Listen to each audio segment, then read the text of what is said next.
Good evening, everybody. And there's Jason. How you doing, pal? Good, man. You? I'm doing good. Welcome to those watching, which at the moment looks like just music talk with John, singing songs like Band on the Run. Hey, John. We are we're waiting for Sam. Of course, he's in hair and makeup, and Alex is run out of beer, I guess, so he won't be joining us tonight. So, what's happening, Jason? What's Nothing. I put a video out. How about that? I was amazed. I'm like, oh my god! And then when I saw it was Jack's contest, I'm like, he's going to show Pearl Jam. And then I watched it, and you showed Pearl Jam. I did, and it was pretty good timing too, because I had got the invite from Concert Buddy and Zep Pearl to partake in a pod recording last night on the new Pearl Jam stuff coming out. So we did a recording. I guess Nice. It might be up on the pod tomorrow, perhaps. So it was all fresh in my head. So it was a pretty easy one to throw together for old Concert Jack Buddy's going to be angry with me because I'm overdue on my next pod episode. I was supposed to have one for this week, and I haven't recorded it yet. That's got to be tough to manage that and to make sure there's always content in the queue ready to go. Oh, it's a big, I mean, I can't imagine. Big job for him because, we do a Monday and a Wednesday pod. So, and it's tough when you're relying on other people. I've never missed a deadline. This is the first one I've missed. Yeah, I mean, it's not a hard and fast deadline. You don't strike me as a guy that misses deadlines in general. Never, ever. So Sam and I were supposed to connect, and then schedules have not worked out. So either Sam and I got to connect, or I got to find someone else. I got to get one recorded in the next couple days, so the Chance can have it for next week because I'm away next week. So do Bob. I could. Nah, I don't know if he would do it. Maybe. Yeah. His schedule is impossible. So I thought mine was bad. His is worse. So. What does he do now? Let's just say he has an administrative position in municipal governance. Gotcha. I don't want to give away what he does. I don't know if he I can figure that out, but yes, good for him. He's busy. He works he runs the film office for a city in Ontario. So if you want to film a movie or a TV show, a commercial, he's the guy that does all the filming permits and stuff. Does he still play? Did he just pick up a guitar and just for himself at home? Will he ever just jam out? All the time. The last time I was at his house, we sat on the front porch and he played for me. God. It was Saturday morning having a cup of coffee. I guess that's what real musicians do. They're always just playing. That's why they're so damn good, right? They just don't stop. Well, I guess he did stop for a while. Like he just, he's 60. What is he now? 65, 6, 7, 8. Something. He's in his at least mid 60s. And has a career now. And a son, I think his son's a year older than mine, or almost I think maybe 6 months older than mine. So he's 8, almost 9, maybe. Mm-hmm. So he's a busy guy. And so I think he once he quit music professionally, I think he took a little while off. And he actually said doing some episodes with me kind of reignited him listening to music. And here's Sam. And then he started recording stuff in his home studio. So now he's working on some stuff. Hey, Sam, how you doing? Howdy, fellas. I'm hanging in there from a couple days sickness. Yeah. Nothing serious, a plague or anything? No, nothing like that. It's just a head cold, but I took yesterday off and I was in the office today, but I isolated myself. I shut the door, and it's just gunk in my head that I can't get out. Well, your hair still looks good. And you have a cold, too. Oh, Jason's here all night, everybody. I hope not. Yeah, me neither. No, yeah, I appreciate it. But yeah, it's all, I mean, again, if you see me getting up to blow my nose and such, then, it's not cocaine. Well, whatever floats your boat. Okay, man. Whatever turns you on. It's mohair. Yeah. There you go. So we got John and we got Richard S. watching us, and whoever else in the gallery. Thanks for tuning in, folks. We're one man down tonight. Alex is he's run out of beer, so he won't be joining us tonight. And I guess there's no after We need show. like a roster of pinch hitters to come in just to make Right, the we four need to pull squares. someone up from the farm. Maybe team. Glenn's bored tonight. What if Glenn's bored? Maybe Glenn. Don't you feel like now that Glenn's doing his one-on-one that he's kind of like screw those guys? He's kind of like he went solo and thinks he's better than us or something. That's what I feel like. But all he does, he's just putting out his Wonderwall music, Yeah, exactly. Exactly. No, John, did you see Billy Joel last night? Didn't you see Billy Joel recently? I think. Hey, John, if you want to join us, I can certainly send you the link. Let me email you guys. Talk for a minute. Let me email John the link in case he wants to join us. He'd probably say something like, "I'm too busy, frying bacon or mowing my lawn or something." Oh, it's this Saturday. Okay. No, I've got nothing to say.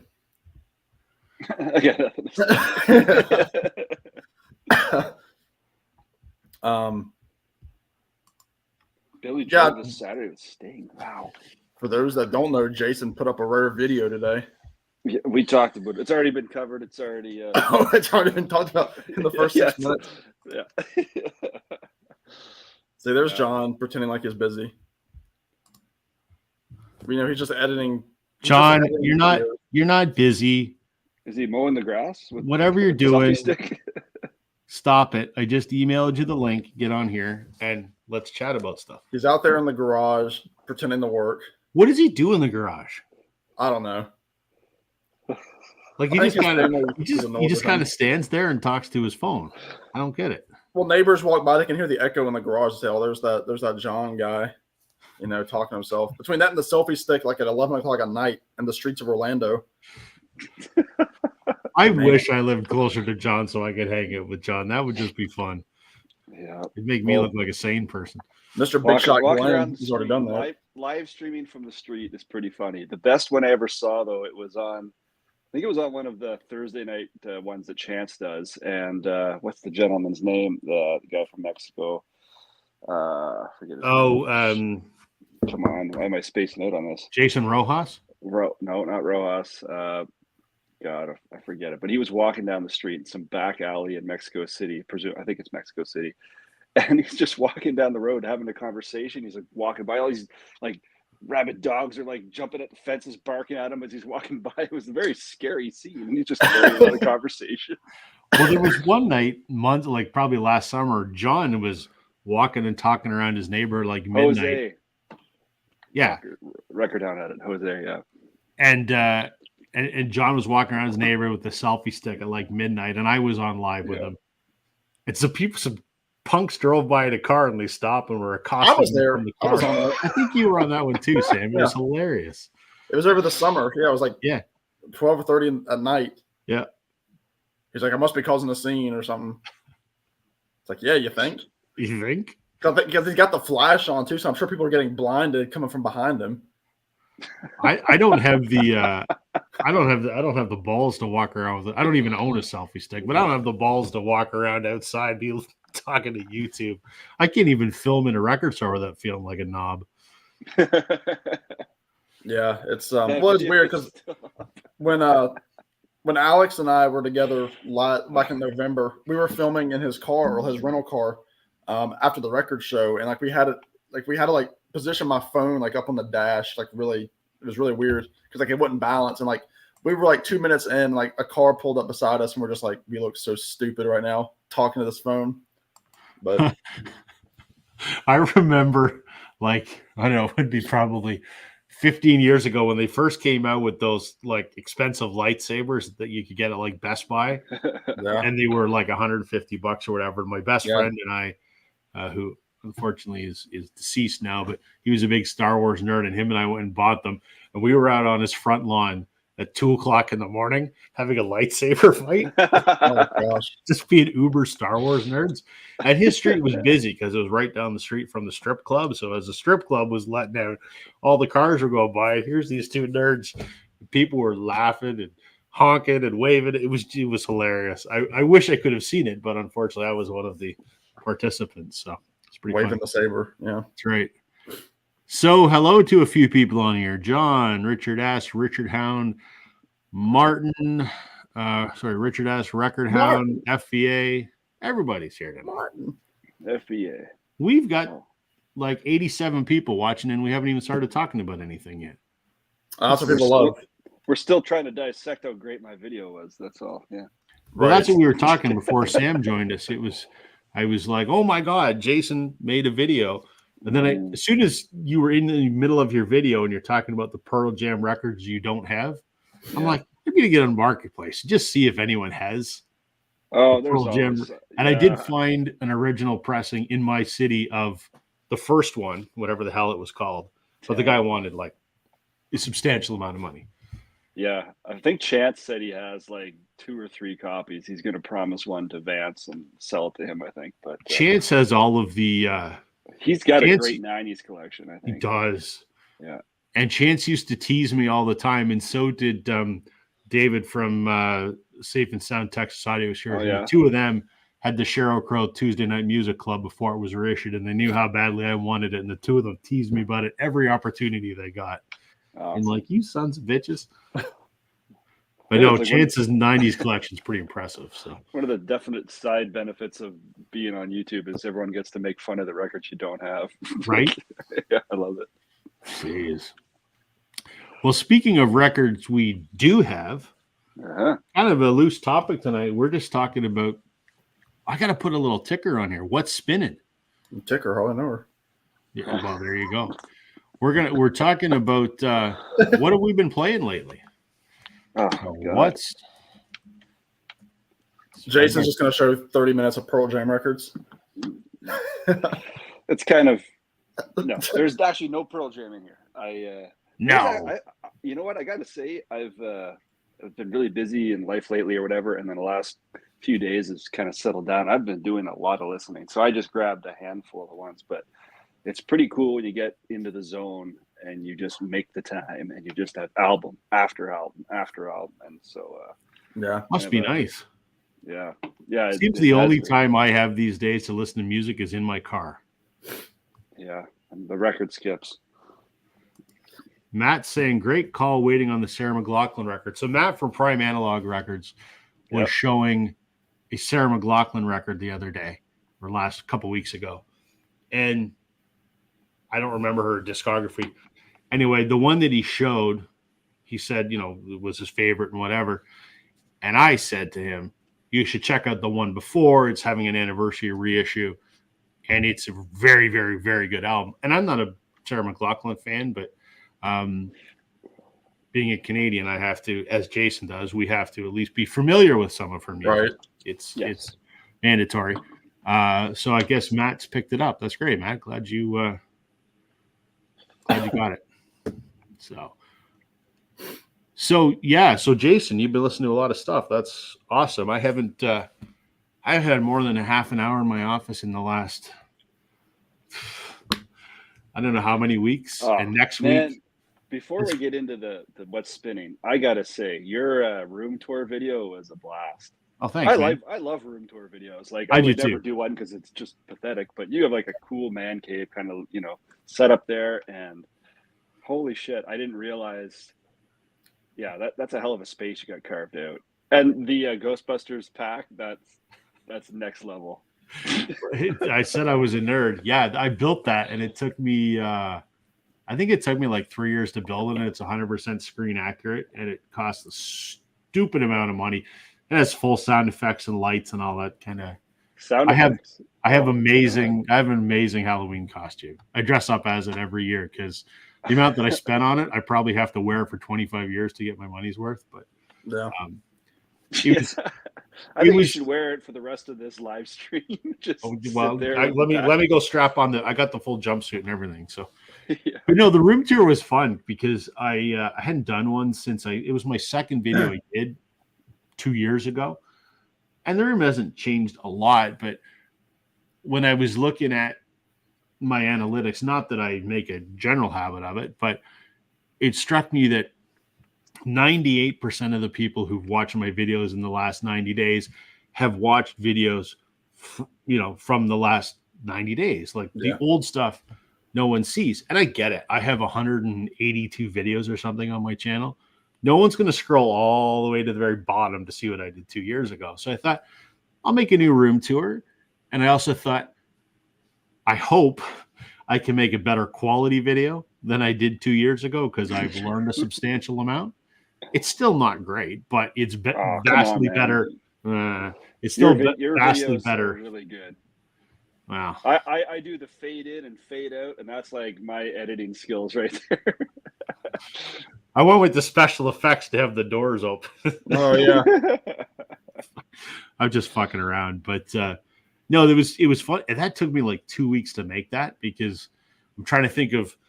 I just don't want to walk around with a camera, because you're walking and talking, and I gotta have some B-roll and stuff. You don't want heavy breathing in your phone? Well, that's exactly it. And I can't hold the damn thing steady. Some people want that. Well, Yes. that's a whole other There's a channel market for that. people. But and I'm not going to spend money on it, like $100 on a gimbal. So I'm like, all right, I'll do what I can and figure it out. And it took me like a night to shoot it, and it took me like a week and a half to edit the damn thing. So My God, you put the time in. it was When it you're was, when you're working on videos, are you spinning records, or do you have to have focus on the video? oh no, I got to focus, because I got to hear what I'm saying, and I edit the audio a little bit, all the levels, and there's so much that I added out, because there's a lot of ums and ahs, and I have look who's here, look who's here. Whoa. Wow, he made it.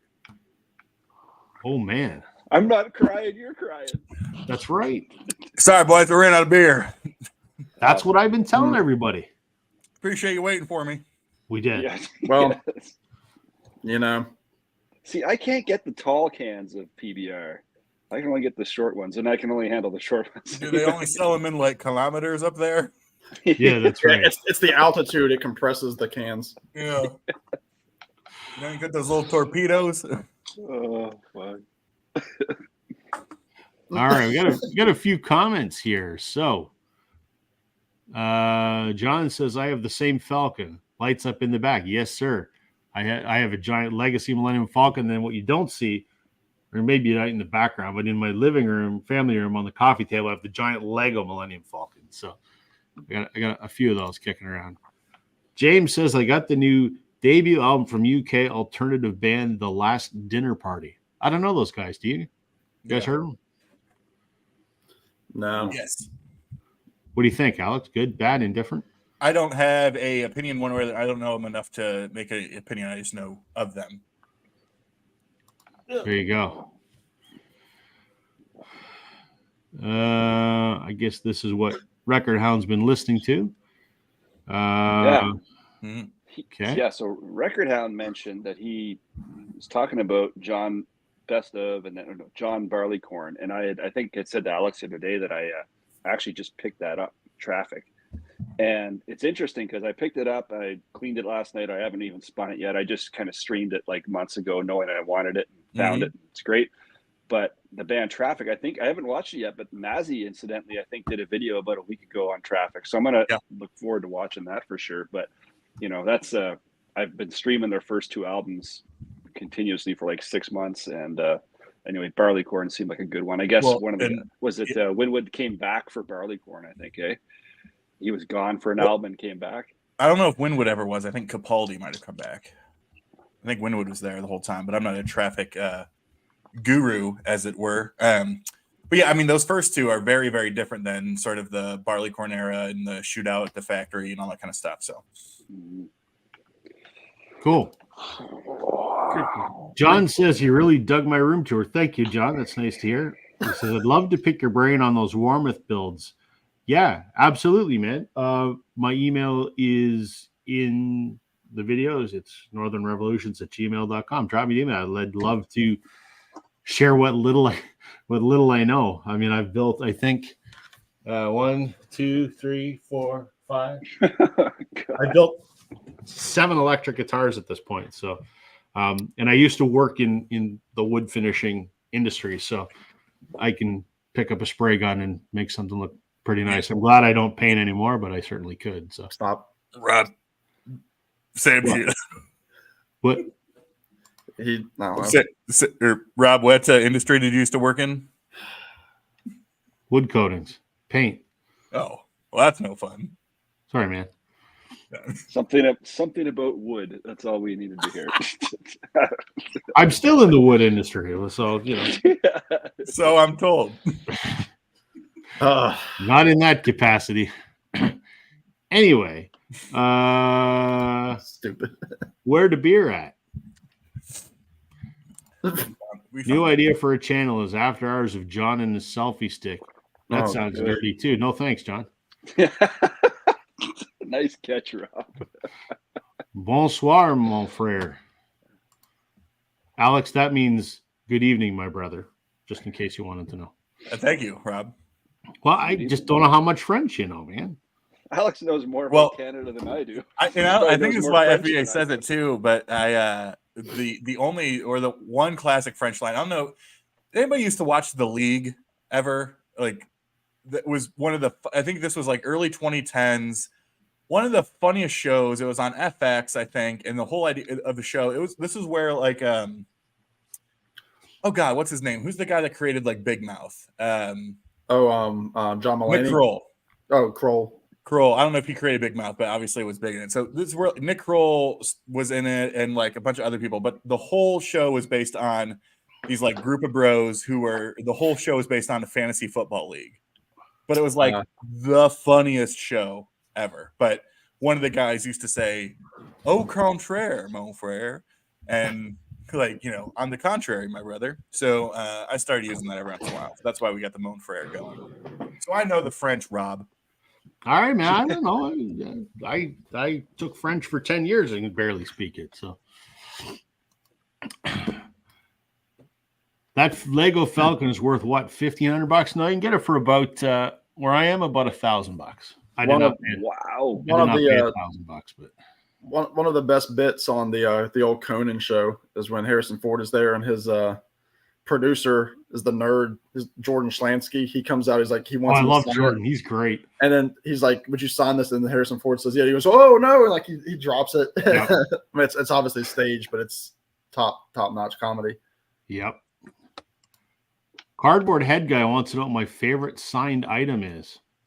Ooh, I have a lot. I Marriage think certificate. it's going to be something no His one's. marriage certificate. Yeah. Yeah, that's a good one. I feel like this is another strip club story. What did you No, sign no. there? My favorite signed item. No one's going to give a shit about except maybe Jason. My favorite band, Blue Rodeo. I took this photograph of the two lead singers, Jim and Greg, on a street corner, waiting to play. Like they were busking on the street corner. It was a publicity stunt for the launch of an album. I took this picture of them, and then it's in just a book of music photos that I took. And then my friend Bob, who was in Blue Rodeo at the time, he took it and got them to sign it for me. So it's a signed, candid photo of two of my favorite musicians that I took. So that's probably my favorite. Good call. Mine is definitely. Well, I've got two, and I've talked about it a million times. But and I told when Harry was on the other week, I think it might have been on Alex's stream, that my signed Monkeys record with the three that got back together in the '80s, and then I also have, very thankfully, a Michael Nesmith autograph that was about 3 months before he died. You could cut it out and glue it onto the record, and then you'd have it all. I could, but Nesmith's not on that record, so that wouldn't make a lot of sense. Which You could cut all three of them out and glue them on a Monkeys record. I could. Actually, that reminds me, Rob, you'll appreciate this because I know your favorite, as you say, your favorite guitarist of all time is Joe Walsh, right? Yes. So he's a Cleveland guy, an Ohio guy, and so he was part of organizing. God, this was maybe 2-ish years ago, a year and a half ago.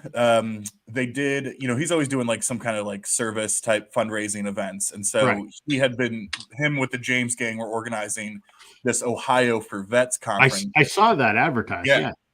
Well, your boy had a ticket and then couldn't go because of a work trip. So, Yeah, but it was James Gang and the Black Keys and Oh man, Dave Grohl, because Dave Grohl's from Warren, Ohio. So Dave like Grohl's everywhere. everywhere. Yeah. I bet if we asked Dave Grohl to be on this live stream, he would. I bet he would. I'll be there in a second. Other, Nine Inch Nails. I don't really care for Nine Inch Nails, but they're a huge Cleveland band. So like, the idea was like, it's all these Cleveland artists that are playing this huge show in Columbus. But what was funny is he did a signing at Used Kids Records, which is a local record store I go all the time. It's one of the biggest stores here in town. You didn't meet him, did you? No, I didn't. I wasn't able to go. No. But his whole thing was that he would only sign either Joe Walsh things or James Gang things. He would not sign Eagles things. I can understand that. And part of me wonders how much of that was the amount of clowns that would show up with Desperado. Yeah. And right, because I mean that's like that. I don't want to say it's a normal thing, but like I think people think that all the time of like, oh, you were in this band at one point. Right. I don't know which point, but sign this record from this band. And it's no, I wasn't there for that. So right. I thought at the start of the story you were going to pull out a Joe Walsh autograph, and I was going to get very excited. You would have had that already, Rob. That would have been up there already. Wow. Jesus. What is your favorite sign thing as we're going around the horn on this question? You got one, Alex? It's a card from Steve. It is, the card from Steve, for sure. No, it would either be, I got to think that Vivian Campbell autograph is cool because you got to meet him.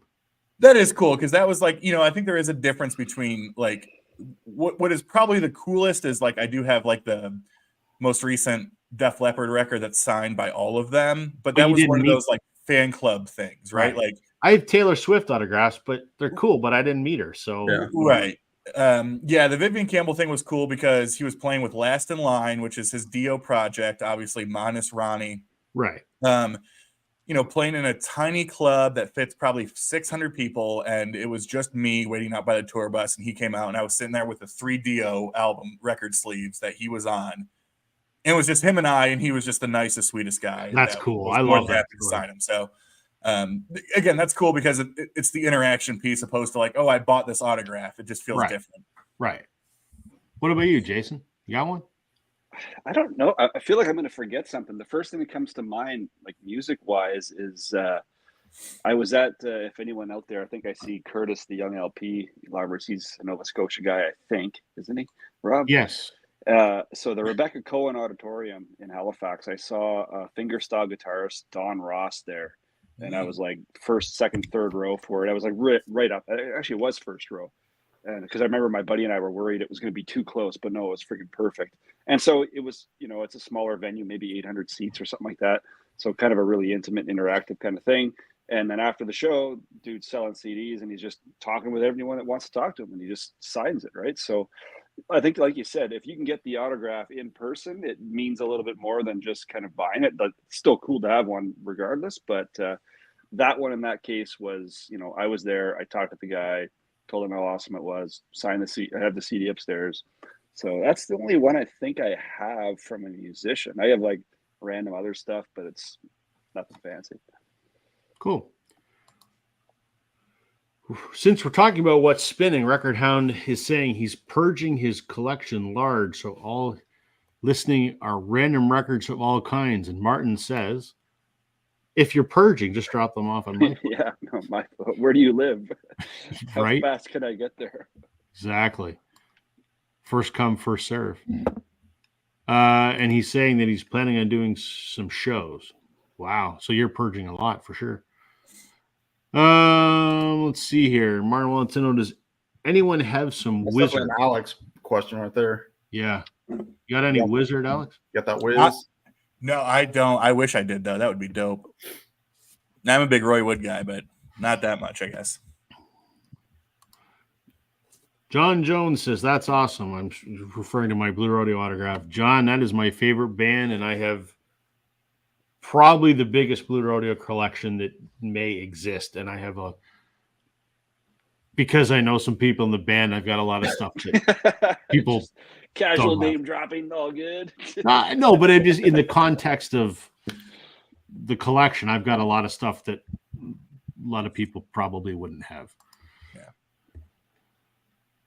Jack is saying he just finished listening to Don't Believe the Truth and The Master Plan. Lesser known Oasis albums. I love them both very much. Master Plan is a compilation.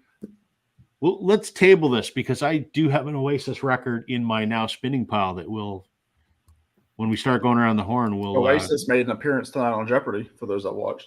What was the question? It was the category was like 90s music, and it was like, this bubbly song was sung by this group, and it was like a picture of Oasis, and it was Champagne Supernova. But gotcha. It wasn't bubbly. This shitty's 90s band was just nominated for the Rock and Roll Hall of Fame. Oh, come on. I'm kidding. I'm kidding. I liked it better when Alex was away. we can do. You sound like my mother. Stop. Watch this. Watch this, everybody. There he goes. Now try and say something, Alex. See? He's Okay. never sounded better. Jason, Curtis is saying, yeah, he's in Nova Scotia, but he's never been to that venue. Cardboard Head Guy, Howie Mandel with my pen. Ooh, there you go. Another Canuck. I'm surprised Howie Mandel would use your pen because he's a germaphobe. Like You won't big touch time anything. germaphobe. Richard S. says, I met lots of artists after shows. No, I'm not a stalker. Gary Newman and Bob Mould signed some photos that I had taken in the 90s. I love when you get photographs that you've taken signed because they're one of a kind, right? Music Sanctuary, good evening, all of us. Good evening to you, sir. Cheers. Hey, man. All I have is the signed basement tapes. Danko All I and have. Daniel, are you kidding me? Whoa. Dang. Martin, when you die, if you want to will that to me, that's cool. I hope Dang. you're older than me. Putting the dang in Danko, Wow. Rob, a guy Man, named and you John will. Peel and a DJ. He hated anything that was prog and despised Yes ELP. I listened to Three Friends and Octopus. Great prog rock. Yeah, those are Gentle Giant records. I'm a big prog expert. We know that. So. Yeah. Yes, sir. What in honor of what we're talking about this evening? Let's show some stuff we've been listening to. What's spinning? What's spinning? Who wants 30 who minutes wants in. to spin first? I'll spin first. This is the Only most because spin I network. just when I was getting ready for this and I was doing my thing around the house, I had something on in the background. I haven't listened to this since I got it, so it's kind of been a little while now. But I picked this up. I don't know how long ago now. I'd say about a year ago. So this is their 5th album, and I grabbed it because I had grabbed their debut album, and I was like, well, I know I like the single. Everyone loves and likes the single Whiter Shade of Pale off their debut. And then the debut itself is a friggin' masterpiece. Like, I was so impressed with that album as a whole, and I was grateful that I got this. I like the debut a little bit better, but nonetheless, I don't even know how you're supposed to, qualify these guys. Like, what are they? Like, you look them up and they talk about like baroque pop music and rock music, and it's quite a whole different kind of flavor. But Gary Brooker's vocals, like, I'm all in. Like, I would put him top 5 favorite vocalist for sure. It's unique, it's powerful. Can't go wrong. But lots of great friggin' stuff on this. This is a 1971 release. I think they formed in like 67 or something like that. So they're, right in the heyday of the best part of rock and roll. And I think I like it so much simply because of how surprised I was with how little I knew about the band. Whiter Shade of Pale, yeah, sure. Well, Kind of overplayed, still like it. But the rest of that debut album and then this one here to a lesser extent, but still deserved a spin, got a spin just recently. And yeah. And Jason, that's like their hard rock album. That's like their Robin Trower Really Shines record. So Yeah, was this the last? Was he? it was either that or Home. I can't remember which came. Yeah. It might have been Home was right after it or right Look at the before little it. die cut cover. Look Oh, at cool. that. Yeah. Yeah. But yeah, I mean, they went from like at that point they're kind of just like a good like hard rock bluesy sort of like band or whatever. But early, I mean, they were proto prog, right? Like Shine On Brightly that James is talking about. That's got the classic In Hell 'Twas an I on side 2, which is like a 18-minute epic masterpiece. Like it's become like the prog sort of like standard. But as you said, you got, Gary Brooker's got these amazing, like, blue-eyed soul voice, and just they were just a really, really cool band. But yeah, that's like the Trower record before he went solo and ripped it apart, doing that stuff too. So yeah. So yeah, that came out today for the first time in a long time. I forgot about how great those vocals are, for sure. I'm gonna definitely, now I'm itching to put their debut back on again. Just don't itch too hard. Don't itch, no. Scratch. That's the word. Rob's gone. Sam, why don't you go next? Go, Sam, Hey, go. Alex, thanks for inviting us to your stream, man. Yeah. I'm gonna go with and for going live with us, I'm gonna go fairly generic, and I'm gonna group a couple together because I've kind of been on a mini kick of this guy. You might have heard of him, McCartney. I listened to this for the first time in probably 8 or 9 months, a couple days ago. This is obviously the first record McCartney won. Fun fact about me, this is also the background image of my phone for those that like such things. Little tidbits about the YouTuber off camera. Oh, he's pissed. Yeah, but isn't that like an Android? Anyway, this is a very bare bones record, as everybody knows. It's the McCartney pinned everything on this record. I mean, Linda's on it, but it's essentially McCartney doing everything after the Beatles. Some people said this is like the first lo-fi album, and then Ram was like the first indie album, which is obviously the follow-up to McCartney. I don't fully get behind it, but that's the biggest artist from the biggest band in the world, and they're gonna say it's the indie record. Okay. I'm not privy to such things, but regardless, he did it independent of the band.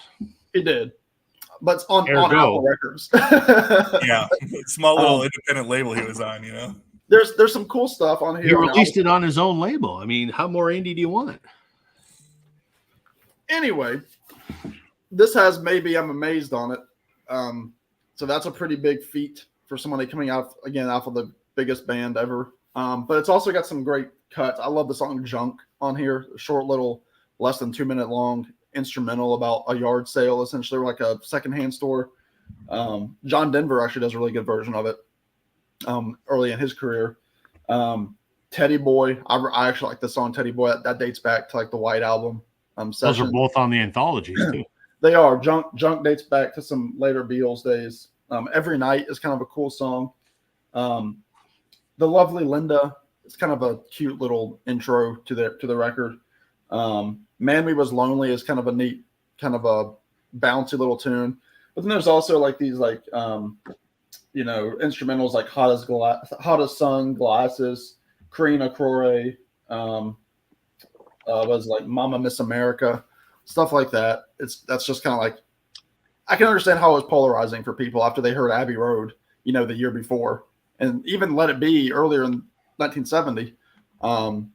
And obviously the beautiful artwork by Linda of the Bowl of Cherries. But with that, I also, just before the stream, was listening to this record for the first time in a long time. Again, keeping with the McCartney thing. This is like the Wings album where he was kind of like, all right, we're going to let the whole band do whatever they want, essentially, because everybody in this particular lineup of Wings, including Jimmy McCullough, who's on this record, they all sing lead on a track at least. Denny Lane gets 2. Linda has this weird song on here called Cook of the House. It's a really weird song about like a woman cooking for her husband. It's really interesting. Aggressive. But it's obviously like she's obviously using like all like vegetarian ingredients. Like she's like cooking the rice and the green beans, and like it's weird. But there are some, obviously like this has Silly Love Songs on it. This has Let 'Em In on it. So a couple of big hits. And then some cool, songs. Wino Junko is a cool song by Jimmy McCullough. Time to Hide by Denny Lane. The Note You Never Wrote is a cool one by Denny. Must Do Something About It is interesting, sung by the drummer. So again, kind of been on a McCartney kick. I got this record for less than $10 on Merch Bar, so that was really cool. This is the 180 gram reissue. It sounded great. So It's not the best Wings album, but it's got Silly Love songs on it, which I love, and everything else after that. I mean, I love Let 'Em In too, but it's good stuff. So, little mini McCartney kick there for the folks back home. I'm going to get caught up on a couple comments here. I don't remember exactly where I was.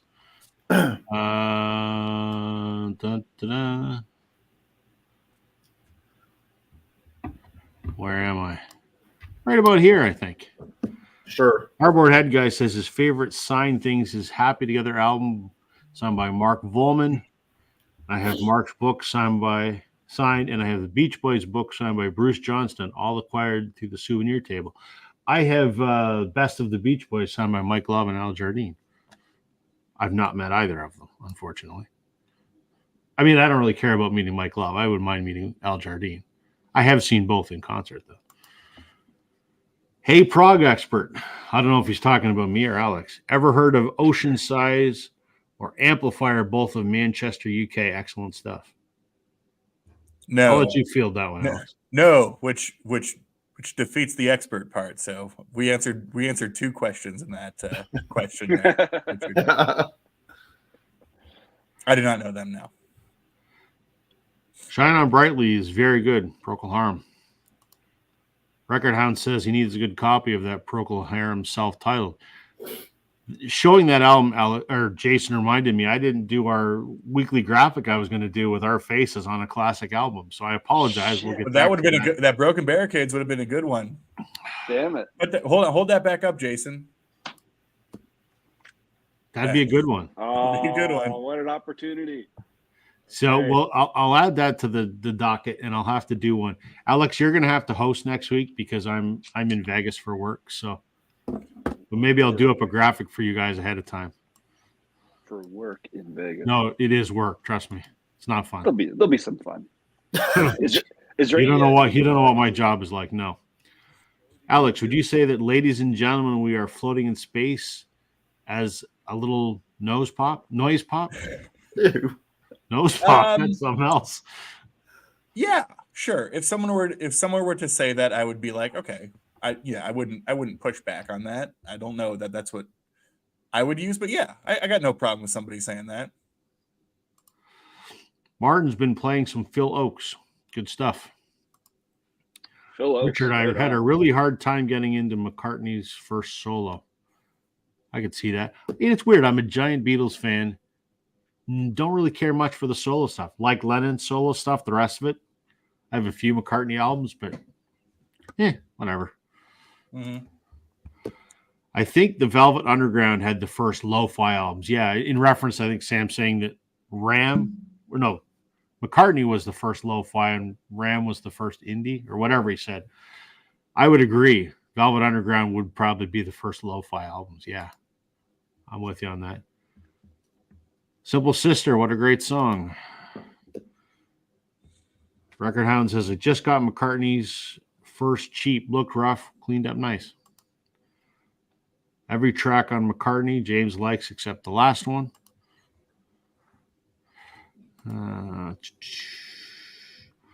Teddy Boy was on the original running order for the Glenn Johns mix of Let It Be. Yes, it was.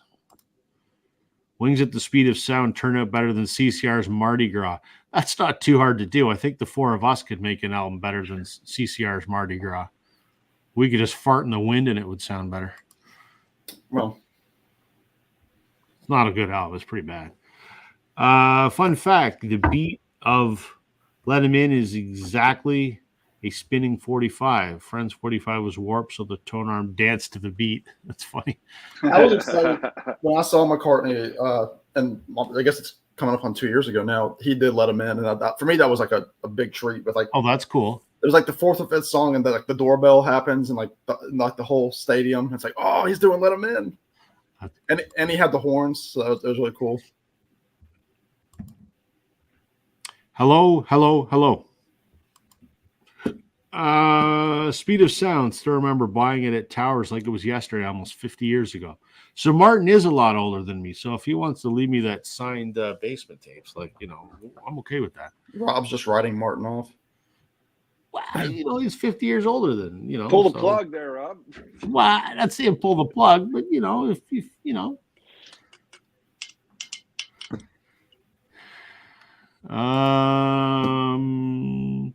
I had a friend who saw them back in 68, 69, said they were incredible live. Procol Harum. Yeah, I would imagine they would be. Yeah, that Well, Brooker's obviously, voice, like, man. there was like that big viral video of Gary Brooker doing Water Shade of Pale like 10 years ago. Unbelievable. Yeah. At that Yeah. point, he was in his late 60s. Just so good. It was still so good. Yeah, I remember that. Like, I mean, like his voice as like a 25-year-old sounded like an old, blues singer. Yeah. So All right, Alex. What are you going to I want to see your duck shirt first. I think that looks impressive. What's it say Duck on your shirt? shirt? What's it Thank say? you. Well, it's a duck who is holding a blade essentially, and Hold on. We got to give you the full-size treatment here. Hold on. don't you? There you go. Well, okay, so it's a duck type of bird, okay. an aquarium, or aviarian, fancy word for Aviarian? bird. I don't know. But a duck holding a blade of sorts that just says "peace was never an option." I love it. So this is a throwback for some nerds out there. There used to be like a free game that you could play on the computer, and this was like, I don't know, late 2008 or 9 or something like that. And you were basically just this duck character that would just run around and create mischief. I mean, it was sort of the whole point. And so every once in a while, it would grab like a blade, and people would start freaking out. So He's a troublemaker. yeah, at the very least, for sure. Woody So thank you. Woodpecker. All right, is it my turn, Rob? It is your turn, sir. Jason. All right. Well, this is for people out there who might not have seen I guess maybe a week or so ago. Steve over at All the World's a Stage and I did a video together that was focused on a discussion and a ranking of the albums of Badfinger. And of course, getting ready for that, it's one of those things like when you do, I don't know if this is how it was for you, Sam. You alluded to it, I think last night after the video with Glenn, right? Is like you prepare for a video about an artist and then you do the video about the artist and then you get so pumped about the artist that you just go back and listen to the artist more. Yeah. And that's how it was for Badfinger. And they're just such a underappreciated, underrated, that word gets thrown around all the time, but just one of these bands that obviously I think the tragedy of their story has almost it's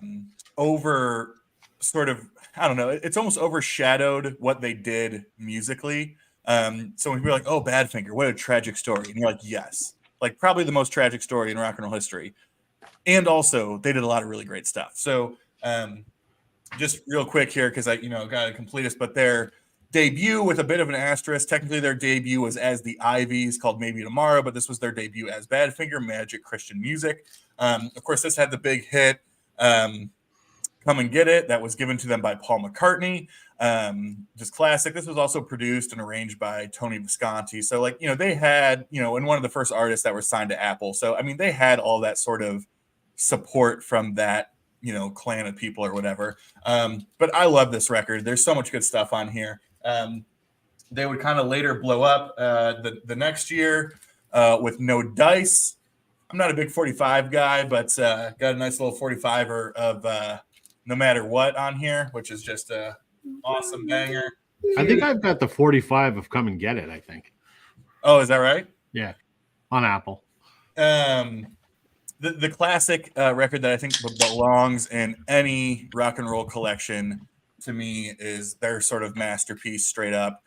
This is just so damn good. And every time I hear it, I don't know. I think Baby Blue, which a lot of people know the song Baby Blue because it was the outro ending song during the credits of the closing ending ending episode of Breaking Bad. Ugh. There you go. That's how a lot of people know it. But like, I mean, just a perfect like power pop rocks. I mean, just absolutely outstanding. That's become one of my favorite songs of all time. That's sort of their what I would call their masterpiece, as it were. They followed that up with another great record. Their last one that's going to be for Apple Records, Ass. As you can tell, just a classically terrible, probably album cover there of the donkey chasing the carrot. But the first song of this is Apple of My Eye. So this is their sort of their goodbye record to Apple. I mean, at this point it's released, they know they're leaving Apple, but still really, really strong record. And here, this is like the very, very brief, like 2-minute history of Badfinger for all those trying to keep track out there. From there, it was like, okay, we're jumping over to Warner Brothers, and their manager at the time, Stan Polly, who just became like the worst person ever, decided we're going to sign with Warner Brothers. And with that, we're going to put out 6 records in 3 years. That's our contract. We're going to put out 6 records in 3 years. So they throw out here their self-titled Badfinger, which was fine. They come back really, really strongly, I think, with just another. This is a top 3 record for me for sure. Wish You Were Here. This is one of my prized possessions. This is an original UK on Warner Brothers, but UK press on this. The story with Wish You Were Here. This was released in 1974. So Badfinger's Wish You Were Here was released before Pink Floyd's Wish You Were Here. Just want to put that out there for the people. But this was on the shelves for about 7 weeks before it was completely rescinded and taken back by the label because of all the financial issues that were going on at the time between the band's management, how much money Stan Polly was taking from the band, and all those different things. And then the tragic story is that about 4 months after this record was released, Pete Ham, who was their main songwriter, sort of their leader, absolutely ended up taking his own life. Tragically.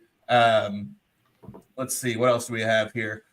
These 2 later albums, both of these are without Pete Ham. Not a fan of either of these. Again, it's just missing Pete Ham, whatever. And of course, that wasn't sad enough. In the early 80s, their bassist and one of their other main songwriters, Tommy Evans, would end up also taking his life in the same way because of.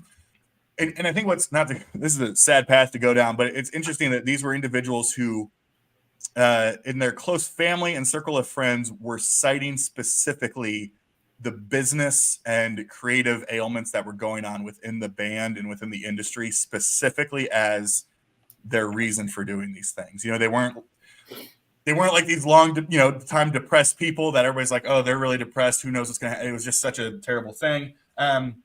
This was a record store release from a couple of years ago. These were some outtakes, demos, alternative versions of stuff from the self-titled and Wish You Were Here sessions. And then the last one that I have, this is kind of cool. This is one of those, I merely have it for the collection. But if you've ever seen any of these sort of silly records, these Ryko limited edition, Ryko analog, this was like this weird CD era-ish, but they were doing some like vinyl versions of it. So this is like, I think, numbered to 2000. But this was a live record that was completely neutered in studio. It sounds awful. I've really never listened to it. It's terrible, but I appreciate it, A, because there's not Badfinger live stuff out there, A. And B, it was recorded at the Cleveland Agora, which classic Cleveland venue for so many different things. So yes, absolutely. That is my very, very quick historical rundown of Badfinger. Love the band. I've been listening to them a lot lately. So I need to get into them. Yes, you do. Yeah, I do. I mean, they're one of those bands. I mean, frankly, Sam, it's one of those like a genuine surprise that you're not. Yeah. But what's nice is, it's not like they have an overwhelming discography. Just get the first 3 or 4 and you're set. And I see those quite often. So James is saying your video made him spin 21-track Badfinger EMI Best of CD. So there you go. Thanks, James. They had a 45 or 2 as the Ivies. Yeah, and apparently they're fairly collectible. Yeah. I don't know that those Ivy 45s are easy to come by. No, and it's the funny. So they released that debut as the Ivies, which a lot of those songs ended up being on Magic Christian Music, but it was never even released in the UK. The album was released in like Japan, Italy, and Spain or something like that. And those are the only countries that it was actually released in, and they run about $500 and so. Allegedly, there are Ivy's demos produced by Ray Davies in the vault somewhere. Wouldn't that be something? Mm-hmm. What do I think of the just announced individual Beatles movies being made with the blessings of Paul, Ringo, and the families? I I don't know. I'll watch it. Might be interesting. I think at this point, I don't know what we're going to glean from that we haven't already learned in numerous other books and various other movies and documentaries and whatever. But I don't know. I don't really have an opinion either way. But I'll watch them. What about you, Sam? I know you're a big Beatles fan. Yeah, I mean, they're not going to be released till like 2027. Yeah. So, I mean, we have 3 years of production to look at, and I love that it's christened by the 4 camps of the Beatles. I mean, all of their social media pages posted it like at the same time. So, I'm interested to see. I mean, they also gave them rights to the music and everything. So, I mean, they're going to be they're authorized. So that's good enough for me. I hope they put out some kind of, I don't know, something music to go along with it. It'd be nice if maybe we finally got Anthology 4 would be kind of cool to coincide with it. Mm-hmm. But just another repackaging of the hits. No thanks. Hey, Craig, how you doing? Craig, I'm doing so. You feel better there, Sam? Hit the like button, folks. Alex needs the money for beer and vinyl. Well, It's tough times out here, people. I can assure you, there's no money being made by any of us for any of this. We're not of Glenn Calloway's caliber, so that's why. However, it's worth Rob. It's worth mentioning that I'm officially on my birthday campaign. So I have celebrating a birthday coming up here in about 9 days. Drop that Venmo in the comments. And so I just want to make sure that people are aware of it. And there's going to be a big fundraiser for the Human Fund, Money for People, coming up here in the next couple weeks. So Alex is poor and he needs to pay rent, guys. So, Jeez, the Human Fund. Whatever. The album was only released somewhere like Italy for some reason. The Ivy's album. So Top up your beer. John's being a smartass, so I'll skip that. The Ringo film will just be an hour of drum fills and quietly smoking cigarettes. Yes. All you'll see in that movie is just the back of John and Paul. That's it. That's all you're going to see. Yeah. I'm interested in the upcoming Linda Ronstadt biopic. Yeah. Absolutely, me too. I love Linda Ronstadt. I don't care about the shit she did in the later 80s, but like the 70s and early 80s stuff, I mean, I think she's the greatest female singer ever made. I didn't know Selena Gomez was going to star, but that might be okay. I think she could probably pull it off. Oh, yeah. I mean, I would like a Rick Nelson movie. Sure. I'd watch that. Put up the only song Ringo did Caveman movie. Yeah. Hey, Art. Hey, Art, how you doing? The PBR Fund campaign. Yeah, exactly. All right, it's my turn. It's an hour, and I haven't shown anything yet. Holy shit. Show us what you got. Because Alex showed for half an hour, so Oh, gotta go to the bathroom. Thanks. Wash your hands, Alex, and don't forget to flush. Okay, I've got a stack here. I'll show a couple just because, why not?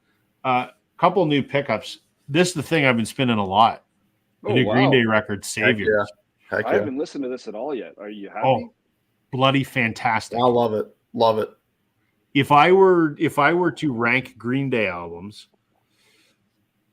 American Idiot, Dookie, Saviors. All the same producer. Fantastic. Oh, really? Yeah. Very, very good. There's one song where they kind of got accused of ripping off the lick from Pink. From Pink. I think it's a different key, but it might be the same. I don't know. Yeah, it's the One-Eyed Bastard. Yeah. Yeah. But I mean, The American Dream is Killing Me, which was the lead single, is awesome. Look Ma, No Brains, that was good. That's good. Corvette Summer, I love.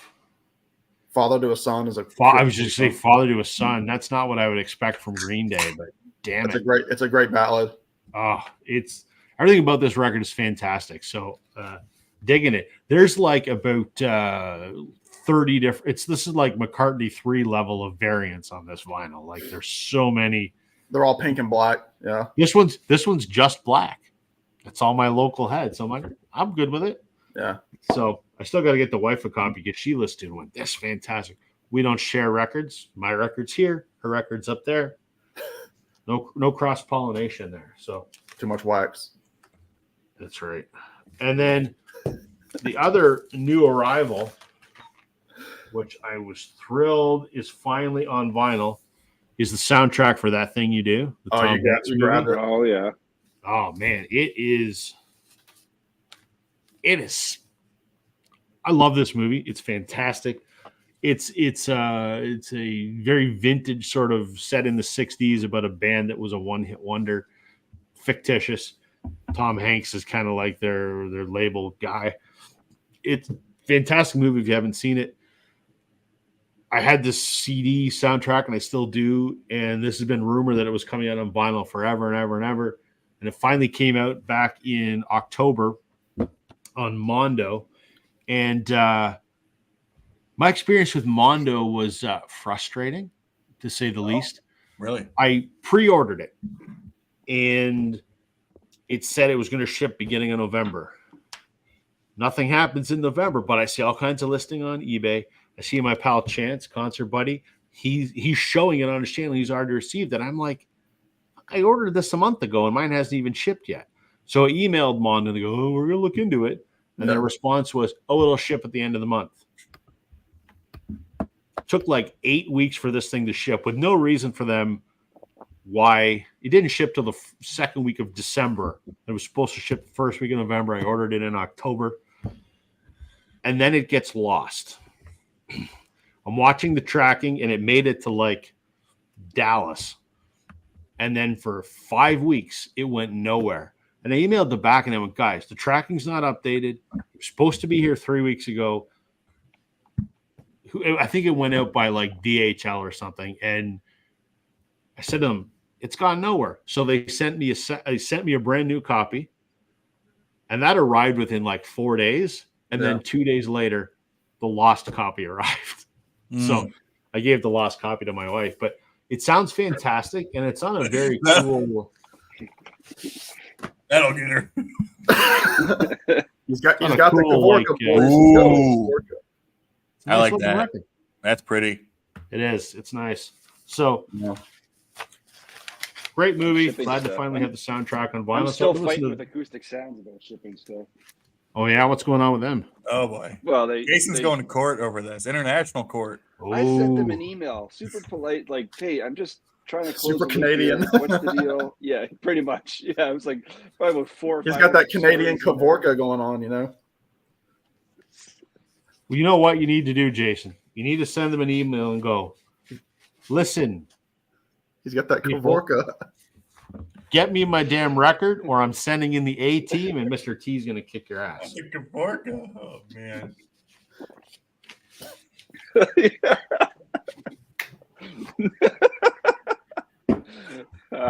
Yeah, they double charged me for the show. That's all. Keep it together, boys. This is a professional live stream here. Choke We've got a certain level of quality to maintain, or we're going to have 25 viewers, not 27. So I thought we had Yeah. 85. I Bye, lied. mom and dad. I lied. I had a customer bring in an Ivy Zone to see if we could verify it was legit. That's cool. Was it legit? I hope so. I mean, they do. I will say it's on my Discogs like want list, right? So like, it's one of those things where it's like I get an email, once every 3 weeks that's like, "This is available for 900 Great Britain pounds" or whatever. And I bet we all have those handful of records on our Discogs Yeah. list. It's like there's no way in hell we're ever going to own those. But Well, just on the yeah. off Yeah. chance. I mean, I don't know what Sam's laughing at. I think that's how it was. It's like GBP. Yeah. Like I would Yeah. guess that's Great Britain pounds. So Yeah. So yeah, it's hilarious. But but that's the thing. It's funny because Discogs, it'll be like super deal. And it's like, oh, it's $9 million, and you're like, okay, great, So So pause the conversation. Throw out like We one or abolish two Discogs? things on your Discogs on your want list. What is one of the most expensive ones on there right now? oh, I mean, probably on my want list. That is truthfully. That was very Yoda of you. I would say, oh man, there's a lot. See, my want list is very small because I do it based off of what I think I can actually get. Sure. Yeah, like I'm yeah, not gonna put and like that's the right way to do it. But yeah, I'm not gonna have like the Diamond Dogs you know, unbrushed original cover with the dog genitalia showing because there's no that's not gonna happen, you know. But Probably my biggest well, not grail. with that attitude. you're right. You're right. My biggest grail is probably technically it's the first Avett Brother record, which has never been released on CD or vinyl. There are only like 500 copies of it made. It's got the song November Blue on it. It's only like 7 tracks, but it was. Well, one if of it those wasn't CD or vinyl, what was it? A scroll for a player piano? Well, I mean, it was originally released. It was a CD when it was released, but there was only like 500 of them released, and like you can't find them anywhere. But they're out there, but it's not even technically considered like their debut by a lot of people. I mean, it's digital. I can listen to it anytime. But do they like? Sorry to interrupt, but is that like one of those debut? Do they like disown it? Like, is that like one of those like, it's not really our thing, or what? No, because the song. I mean, the cover of it's a picture of Seth, and I mean the song November Blue. I mean, that's still a concert staple on there, and I can't remember what the name of the record is. I mean, because you would figure they'd do it for, you know, why wouldn't you put that out, right? You would think, especially since now they're, you know, that they're a stadium band. Yeah, it was called Country Was in 2002. Yeah, so I mean, I would love to find that somewhere. I don't know where you would get it. I mean, I've looked on Discogs. I think there might be one out there for like $600, but that's not a bad deal. Sam. It's only 600. That's almost as much as that Marty Stewart record for Record Store Day this year. Oh my! I've talked to so many people about that today. I'm so torn. Was that it? Not to go off the rails. Is that a triple or is that a double? It's a dubs, I think.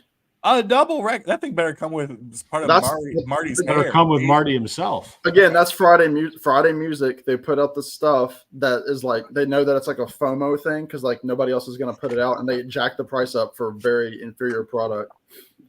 So it's $70. Really feel? Yeah, right. I'm dying for that record, but I'm very torn because I think it's going to be crap. It's quality. Sounds more like a Monday music type of product. What's on your list, Jason? My want list or my most expensive item on my want list is Eddie Vedder's Into the Wild. The original for that is $675 right now. Am I going to buy it? Hell no. I'm not going to spend that kind of money on a record. But I think my want list is a little bit different than most. Like it's just sort of like as a visual. When I go to a city that actually has record stores, I'll like scan that. I have all the friggin' images of all the records in my head. So when I'm flipping, I'm like, all right, there's one I know, and then I can look it up, and I'd like, there's the numbers of the one I want, and so it's more of a. I have bought like maybe 2-3 records off Discogs, but I use it as a database, and I use it as like cataloging the albums I know I want, and then I want the specific pressing, so I'll load them into that.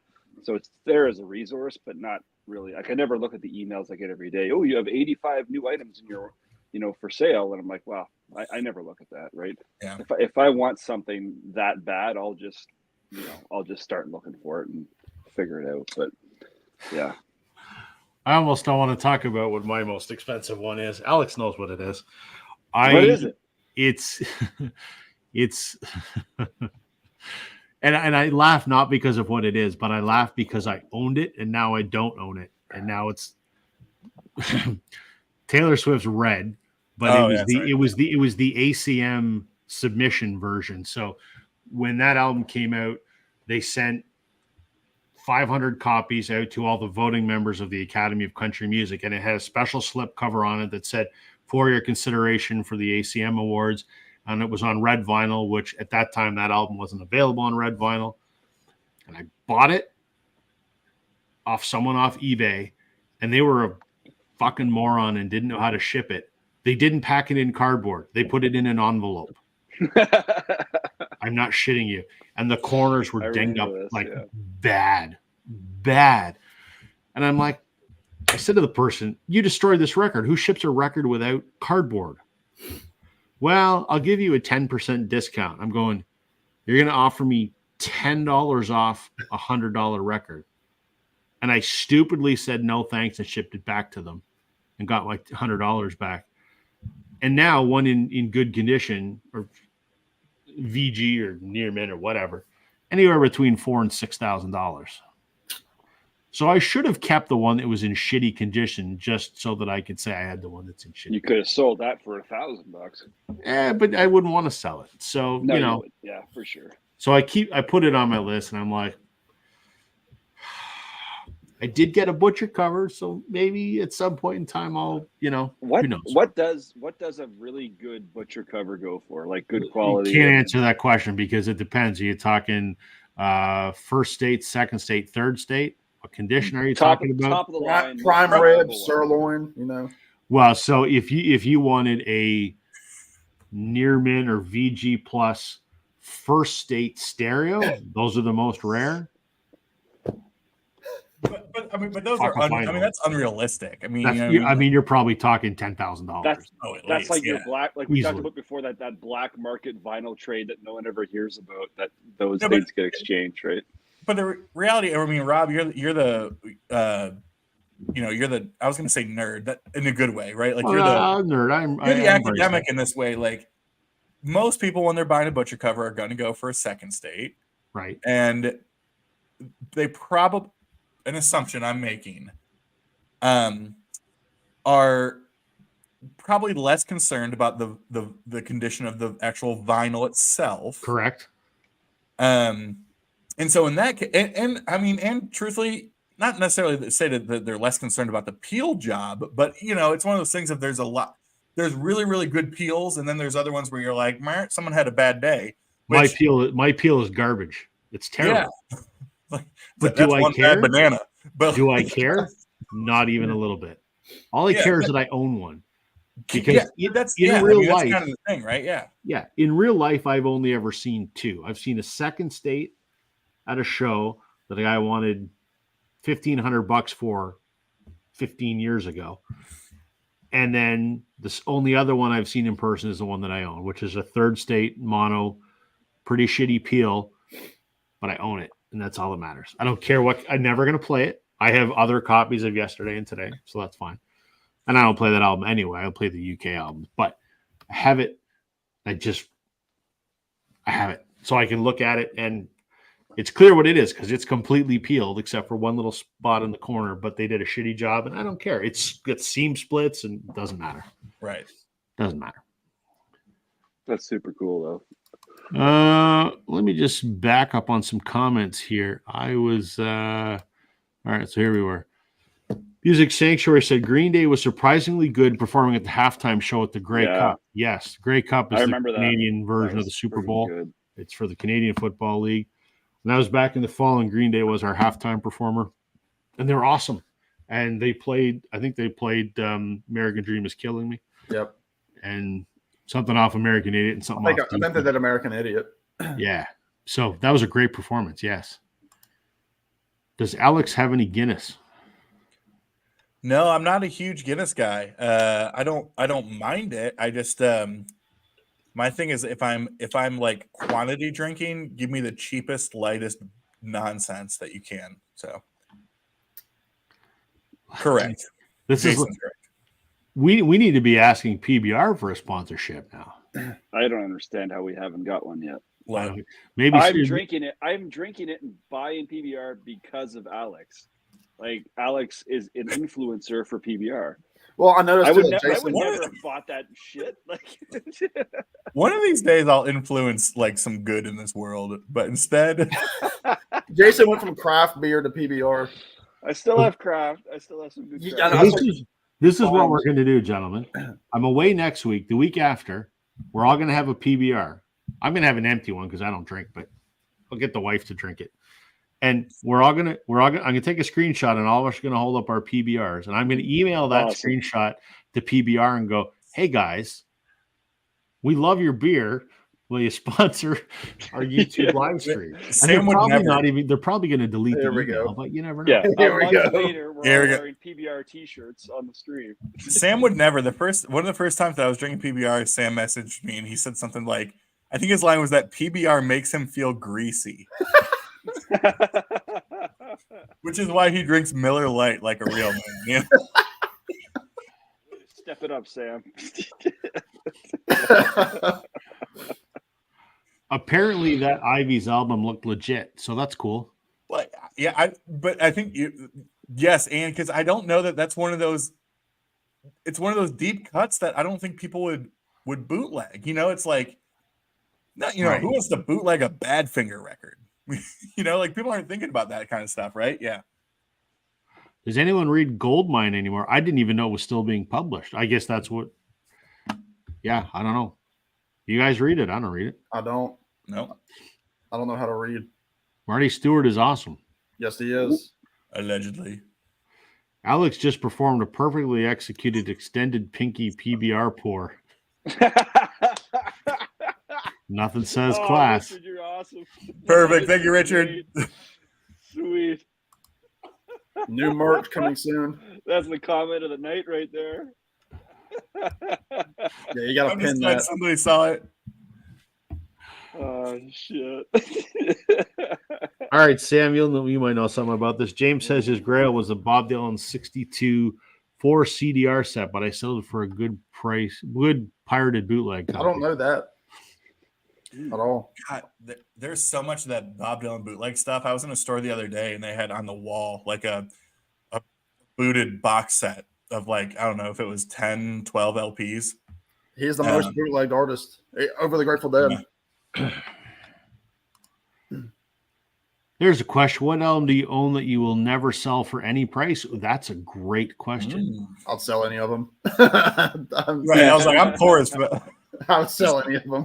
That we is got a bills to great, pay. Richard. That is a friggin' fantastic question. That's a whole friggin' night right there of conversation. No, So not then- for, then- not for because then Sam, you go down the apparently. rabbit I'm out that night. I'd take what you want for any price. Yeah, 'cause that's because Sam's whole collection's worth like $300. Yeah.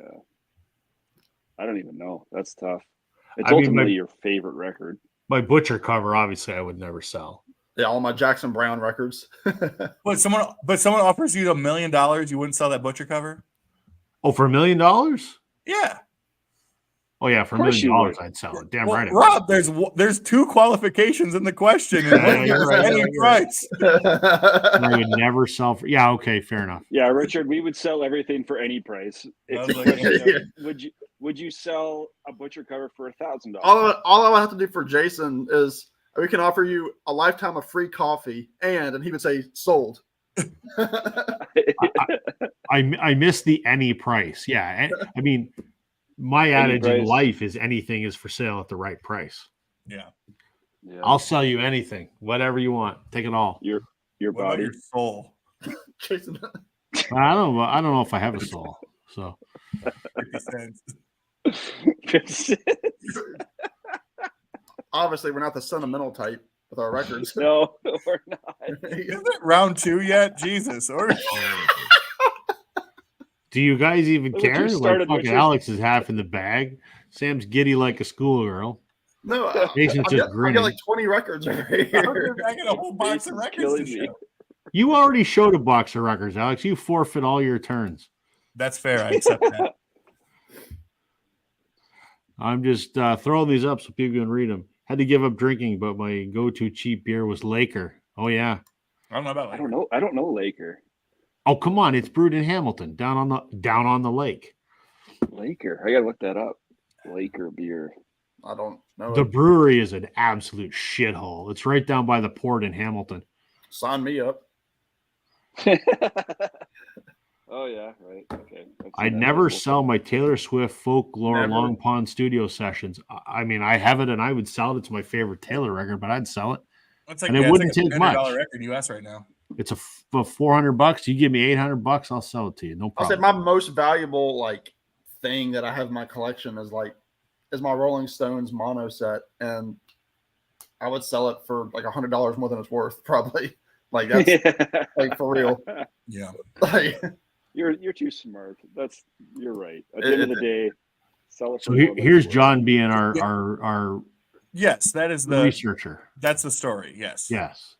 Badfinger Boogie was the early working title of With Little Help from My Friends as Lennon had hurt his finger on a piano. How did he hurt his finger on a piano? How does one do that? How do you you could hurt your jam it. finger on a piano? Because it's the Beatles, man. They do whatever they want. I I guess. think he landed something sharp, you know. Ooh, that's big. Good night, everybody. Nope. You can't top that. That's I'm out. terrible. Oh. Even my K-Tel I would never sell. Step over my dead body. Wow. Holy Jesus. Well, I'd sell anything for a fucking lot. Harbor Water. 2 days. Oh, Canadian- yeah, that's That's lovely. awesome. Make her a Laker. Yes, a buck of beer. Yeah. Jason, if you had seen the part of Hamilton where that is, you'd I have not ventured down the 401 that far yet. yeah, you don't want to. You don't want Alexander Hamilton was a brewer. to. No. All right, round 2. But Alex only gets to show 3 records this time, and then we're cutting them off. Show what you Yeah. want. This is the last round, Jason. So This is the last Yeah. round. It's Right. an hour and 20 minutes. I've shown 2 records. Go ahead, Sam. Or Jason. Get Jason's up first. Go ahead, Jason. It's been so long Okay. we forget whose turn it is. Yeah, I didn't. this is good. You know what? I'm going to take a friggin' emotional break here and pause and say how awesome our peanut gallery is on our live chats. Yes. Like the fact that It's a walnut these people- gallery. the Walnut Gallery, like I get such a kick out of you guys, and yeah, I don't know. I think we're pretty good as a team to kind of engage with people and vice versa. Like, keep the hits coming, fellas. Like, Can you this- imagine this how is awesome. fucking boring this would be if it was just the 4 of us and no one I'd was still watching? love it, but it wouldn't be as fun. It might still be boring, but I don't know Yeah. where Roy is. Roy is Roy alive? Like, come on, Roy, where the hell? No are you? Roy, no Dan. Yeah, Dan said he was gonna be late. Dan said he won't. He only gets off work at 6:30, so that's Cardboard head unfortunate guy's that we been missed- very, very quiet. I don't. Cardboard head guy. No, he's here though. He's always here. Catherine, Nobody Anyway, hasn't said much. Kudos Normally, to the friggin' Peanut Walnut Gallery. This is so much more fun with them. Anyway, here we go. there you Play go. free. I Fuck. know, Alex, I mentioned this the other day there, and you commented on it. That's a big hole for me. that's what And she it's a said. record you don't have. It is. I don't have. Yeah, it's like one of the only records I don't have ever. So the collection I was pouring through when I saw this, wonderful people that have a record collection are slowly getting rid of. They have. I'm gonna grab the other one too, like the follow up to this. But I grabbed this one. I gotta say, like, and I said this to Alex the other day. I think I've listened to. There's the 2 tracks off this album. I think I've listened to these more than any other tracks for the whole year. Like last 12 months, the most tracks. Yes, Cardboard Head Guy. This is the shit. I freaking love this album. Ask Every- him shall receive. I said cardboard head guy's been quiet. There he is.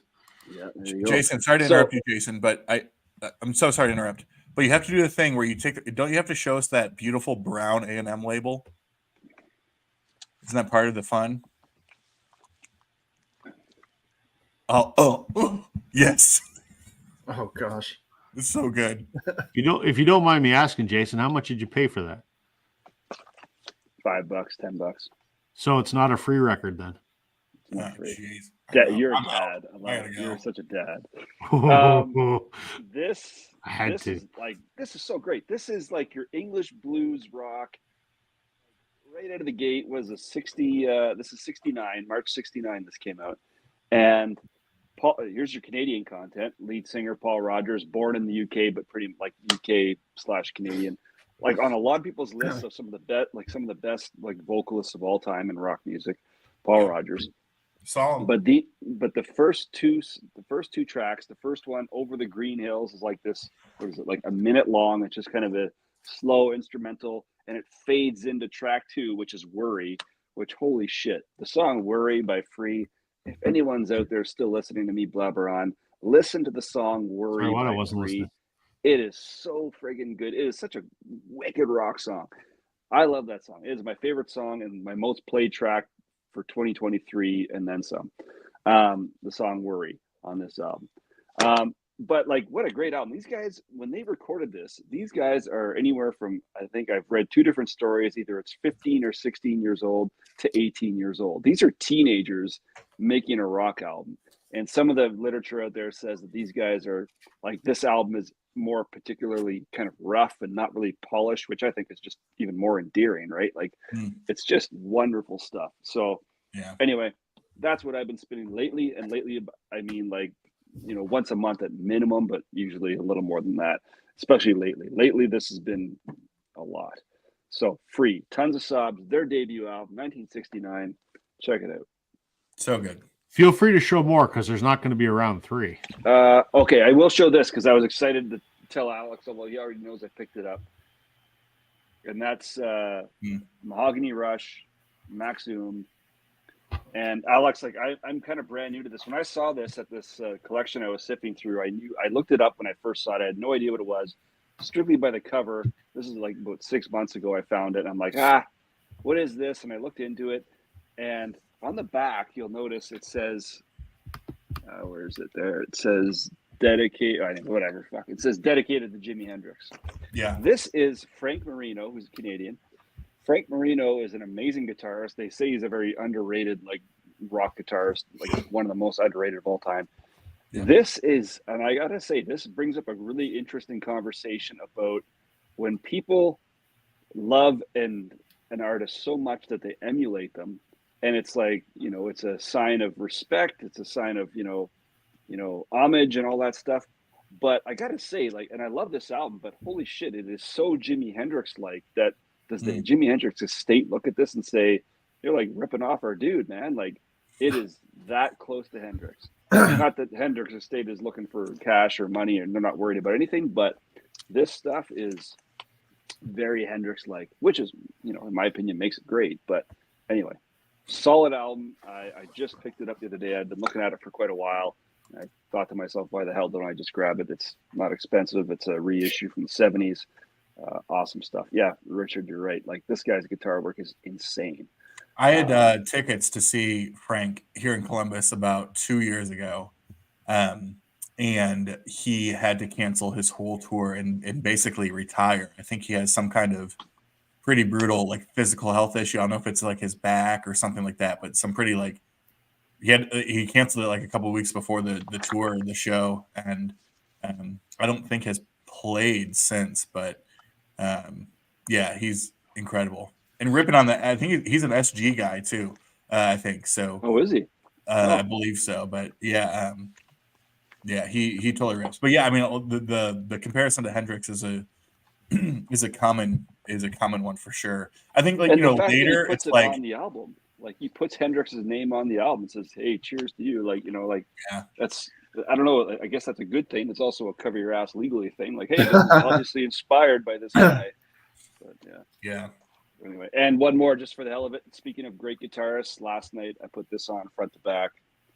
Oh, So, opening track, Eddie Hazel guitar work, just next level shit. what pressing is that there, Jason? This came out of, this is like the direct to metal mastering out of Germany, I think, is what this was. Yeah, made in West Germany. Yeah, so this was not bad. When I was reading the reviews, I wanted to pick one up. I knew which one not to get, which is the Four Men with Beards, allegedly is like garbage for across the board. Everyone seems to agree with that.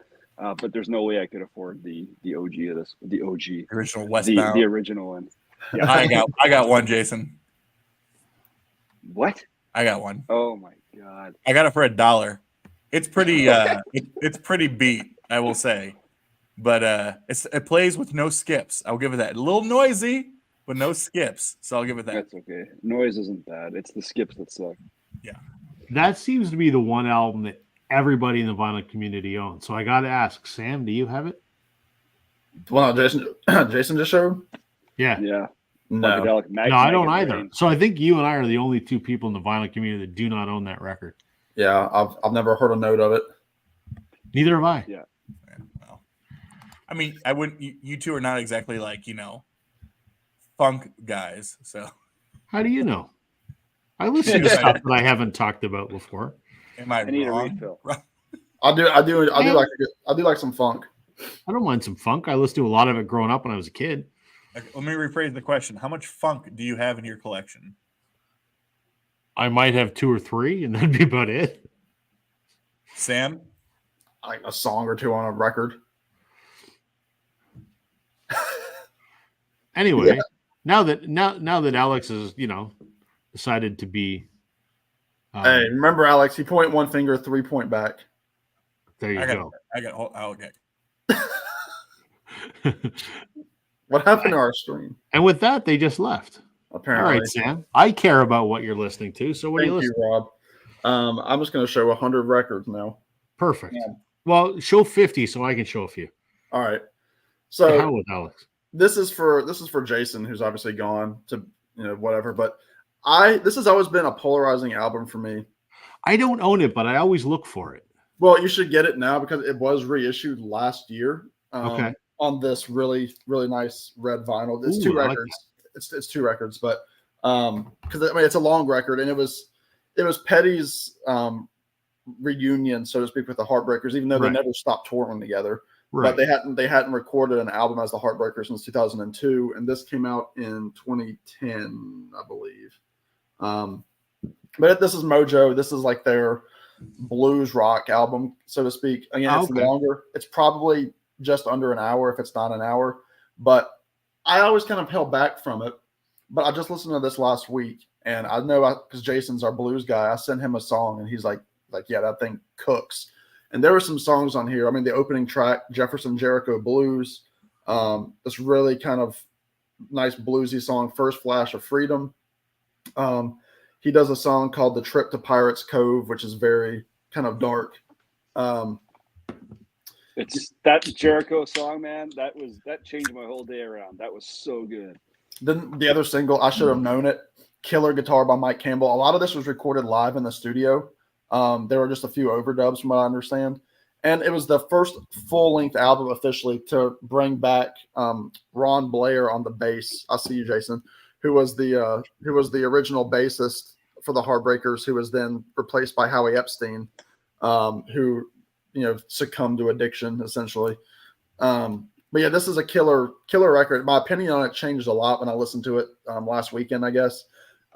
Really, really solid. And again, it's on the really, really, it's on the great, Reprise label, which I love so much with the Steamboat. Oh, nice. I think that's cute. So I listened to that again. It kind of changed my opinion.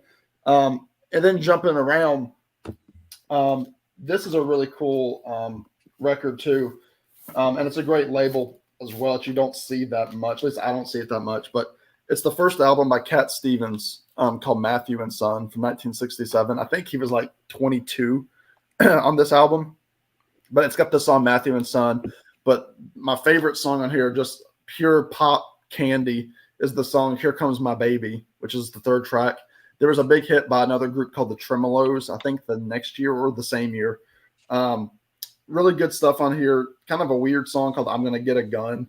Then a song called Baby Get Your Head Screwed On.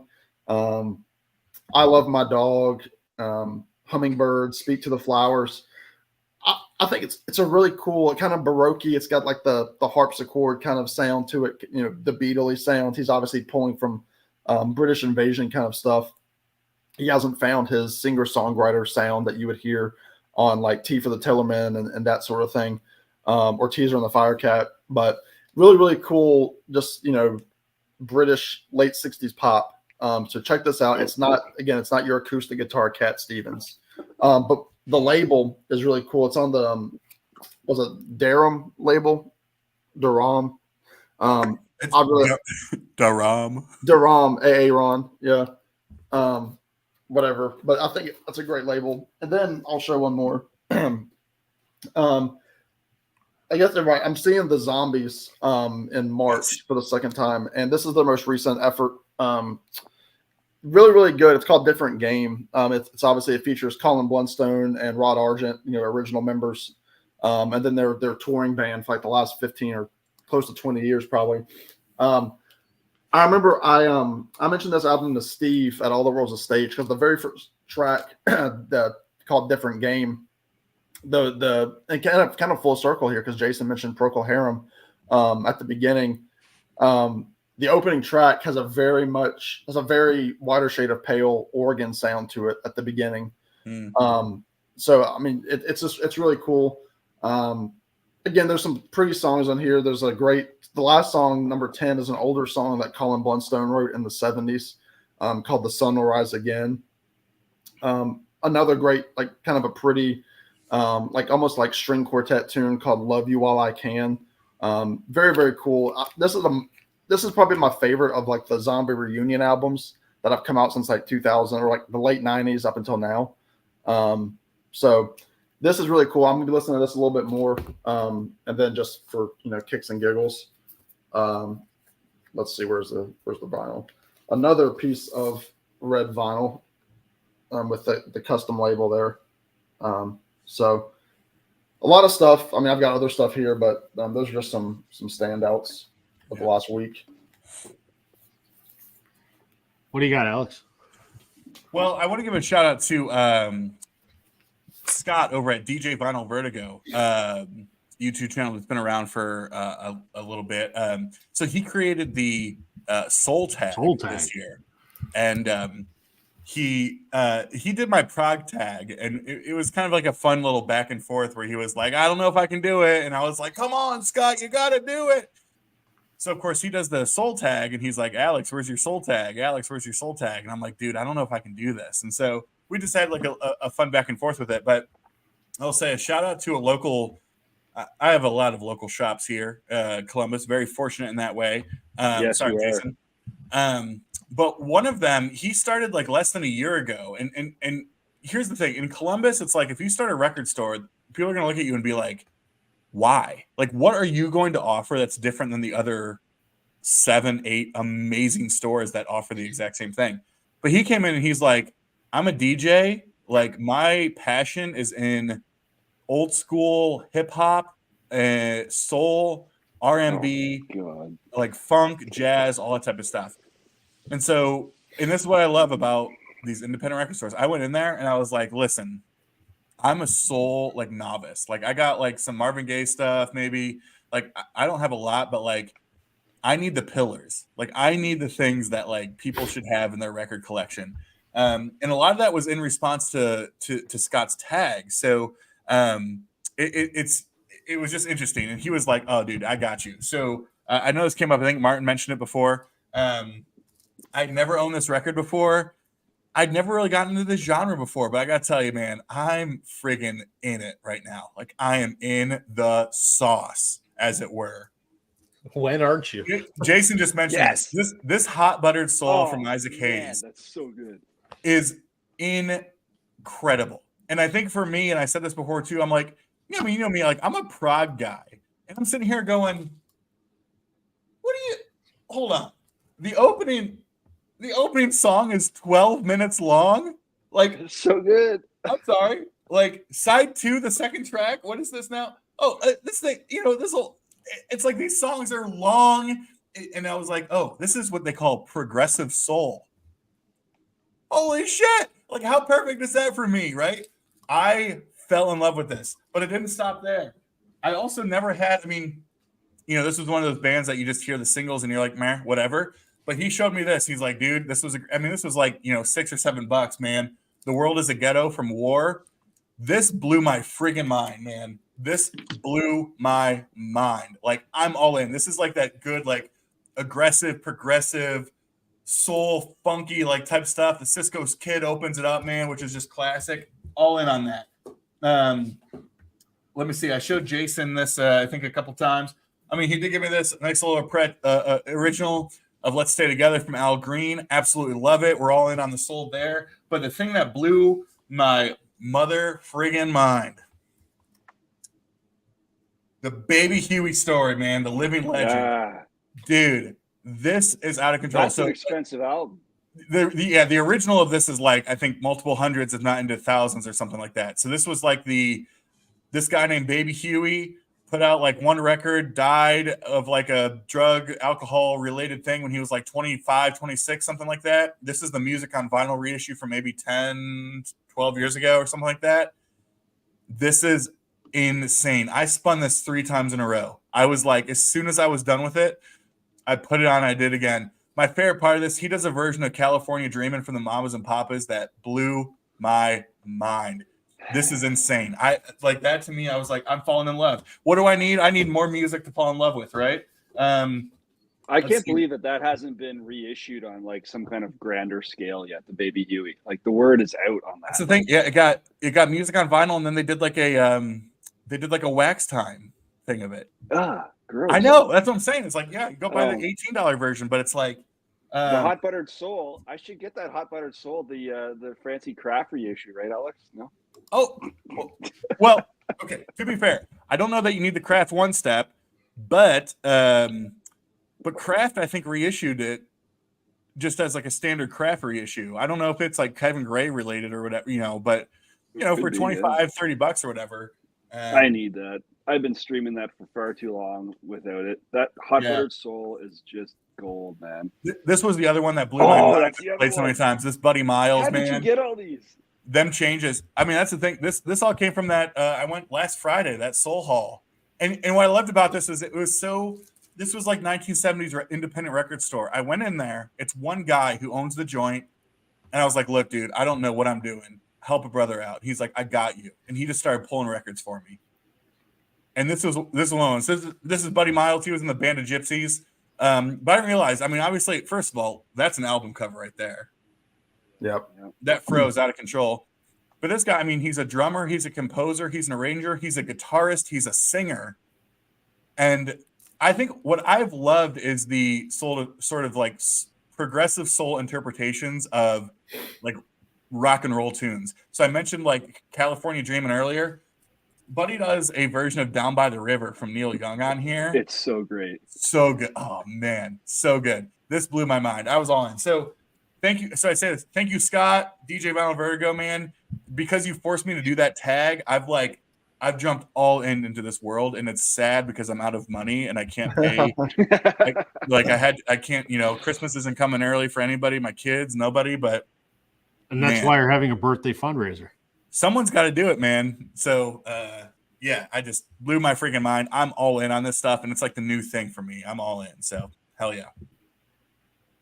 Yeah, there's a lot of comments you passed by there, Rob, and like someone said, obviously referenced Nadine, Soul Disco, and John at 6-inch Pianist. Like those two know so much. It's ridiculous. Like anytime, like, So much. and I think Chance is in the Peanut Gallery too. Like I think Nadine's done a pod or two as well, and like her knowledge is just next level stuff. Insane.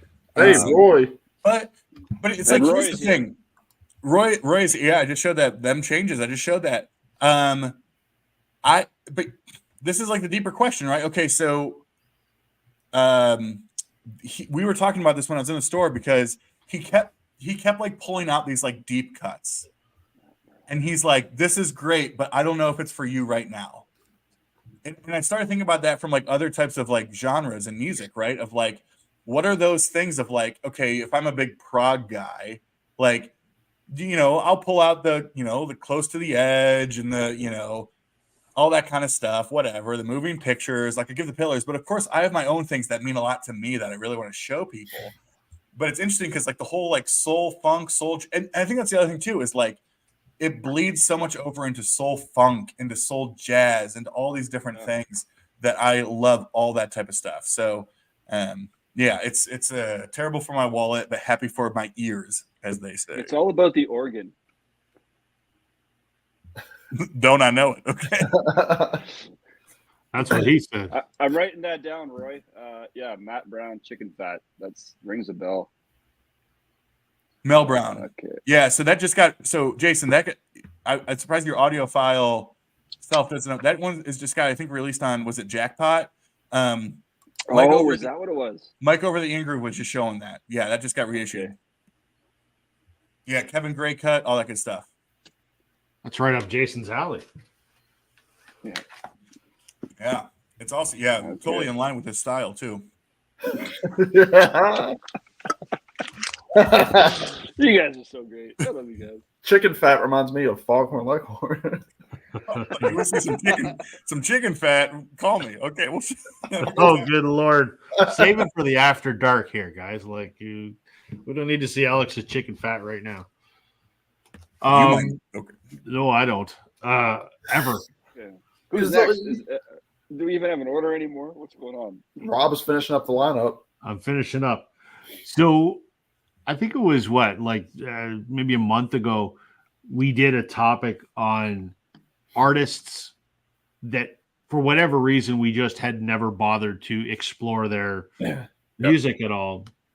And I was ashamed to say that one artist that I had never bothered to listen to, and I'm horribly ashamed to admit it, and I admitted it back then, was Bruce Springsteen.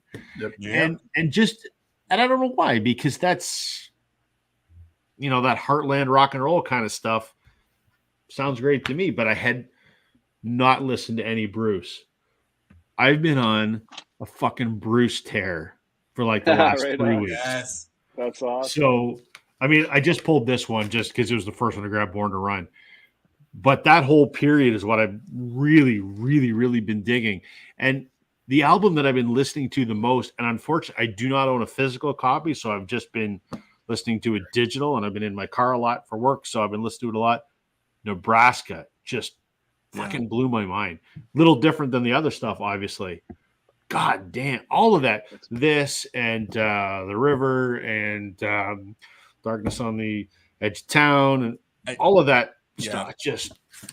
I can't listen to it enough. And I go, I don't know why I just never bought. It's not that I didn't like him. I never bothered. And shame on me, because I get why people like my buddy Mike PC31 is a like Springsteen super fan.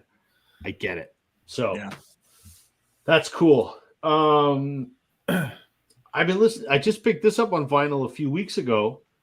And I've been listening to it a lot because they just announced that they're reuniting. So No Doubt's getting back together. Yep. Which That's is great. big. What? Yeah. Yeah. They're getting together this summer. They're playing Coachella. Oh my God. I did So- not I'm know that. just a girl. The first album kind of sucks, and the last album kind of sucks, but Tragic Kingdom is good, and the follow-up, which is Return to Saturn, which I have, that's a good album. But this is just that's one of those 90s albums in my mind that's up there along with, What's the Story and, some of those, like, the early Radiohead stuff. Like it's just Smashing Pumpkins. Like this was my high school years. So Pearl Jam was in the 90s too. Just saying. okay, yeah, absolutely. Not one that I listened to, but nevertheless. So cool that I finally picked that up, and I probably haven't listened to that album in probably 10 or 15 years. So I've been playing that quite a bit. Going back to the very beginning of this discussion, when Jack was mentioning that he'd been listening to some Oasis. Yeah. I've been listening to right. Heathen Chemistry, Mm. which was their the third last album, Sam, I think, because there was this and then Don't Believe the Truth and Dig Out Your Soul, I think. I'm not as familiar with their early 2000s stuff. So this, I mean, I like most of their stuff, but this is just one that I never really, I mean, I've owned it since it came out in, I don't know, whenever it came out, mid 2000s. But it's just, it's the one, well, there's no copyright date on the back, so I don't know.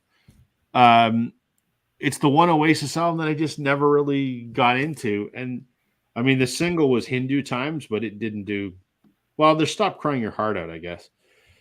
Other than that, there's not really anything else on here that's of any significance. So I thought, let's see how it stacks up. I mean, obviously, it's never going to touch Morning Glory and definitely Maybe, but how does it compare to Dig Out Your Soul or Don't Believe the Truth? It's actually much better than I expected. So, yeah. I got a question. I just came to my mind for you, Rob. What are the chances? I mean, obviously, like everybody's always talking like, oh, Liam and Noel are talking again. They're texting, whatever. But what are the chances that they don't have an announced reunion? That it's like, because Liam has obviously been playing with Bonehead for like the last 5 or 6 years now. What are the chances like that he's playing somewhere like Coachella and like the special guest is like Noel coming out, and then you've got him, Liam. I doubt it. Instead of it being like advertised, like he comes out and does like 2 songs, kind of like what Kiss did on their Unplugged, like where they brought out Ace and Peter, and like that was like the beginning of like the reunion tour. Yeah, I mean, stranger things have happened, right? I mean, whoever thought that Slash and Axl would get together on a stage ever again? Or the Black Crowes. Or the Black Crowes, absolutely. We all I need hope that. it happens, but I read an interview or part of it, a snippet from an interview this week, and I can't remember what it was in, but Liam was saying that his people did reach out to Noel last year about doing a tour, a short tour, and they already had some backers for it, and it was going to be substantial money. And Noel his people said they weren't interested. So, but then again, you hear when Noel was doing all his press for Council Sky is when people would ask, he said, all Liam's got to do is call me. So I don't know. What do you believe? I don't know. I sincerely hope it happens, because that was my band in the 90s. So I hope so. Mm-hmm. I don't know. And then the last one I'm listening to, no one has heard of and no one gives a shit, but I'm going to talk about it anyway. I love this band Whitehorse from Toronto. They're I've talked about them a lot. It's a husband and wife. I've met them many times. They're interesting. They're in Sarah McLachlan's band and have been for like 20 some odd years. But they do their own solo thing. They do their own thing as Whitehorse. And it's kind of weird. They've put out like 6 or 7 albums, and every album is a distinctly different genre. Like the most recent one is a sort of like 60s country album. But this, as you can tell by the cover, is kind of a psychedelic album. Which is, how do you do a country album after a psychedelic album? And they had a folk album and they had a rock album. And they do it all incredibly well. But this is their psychedelic album from 2021. Yeah. 2021. And I haven't listened to it a lot up to this point. Because I think when it came out, they'd put 2 albums out within about 3 or 4 months, and I listened to the other one a lot, but for some reason hadn't listened to this.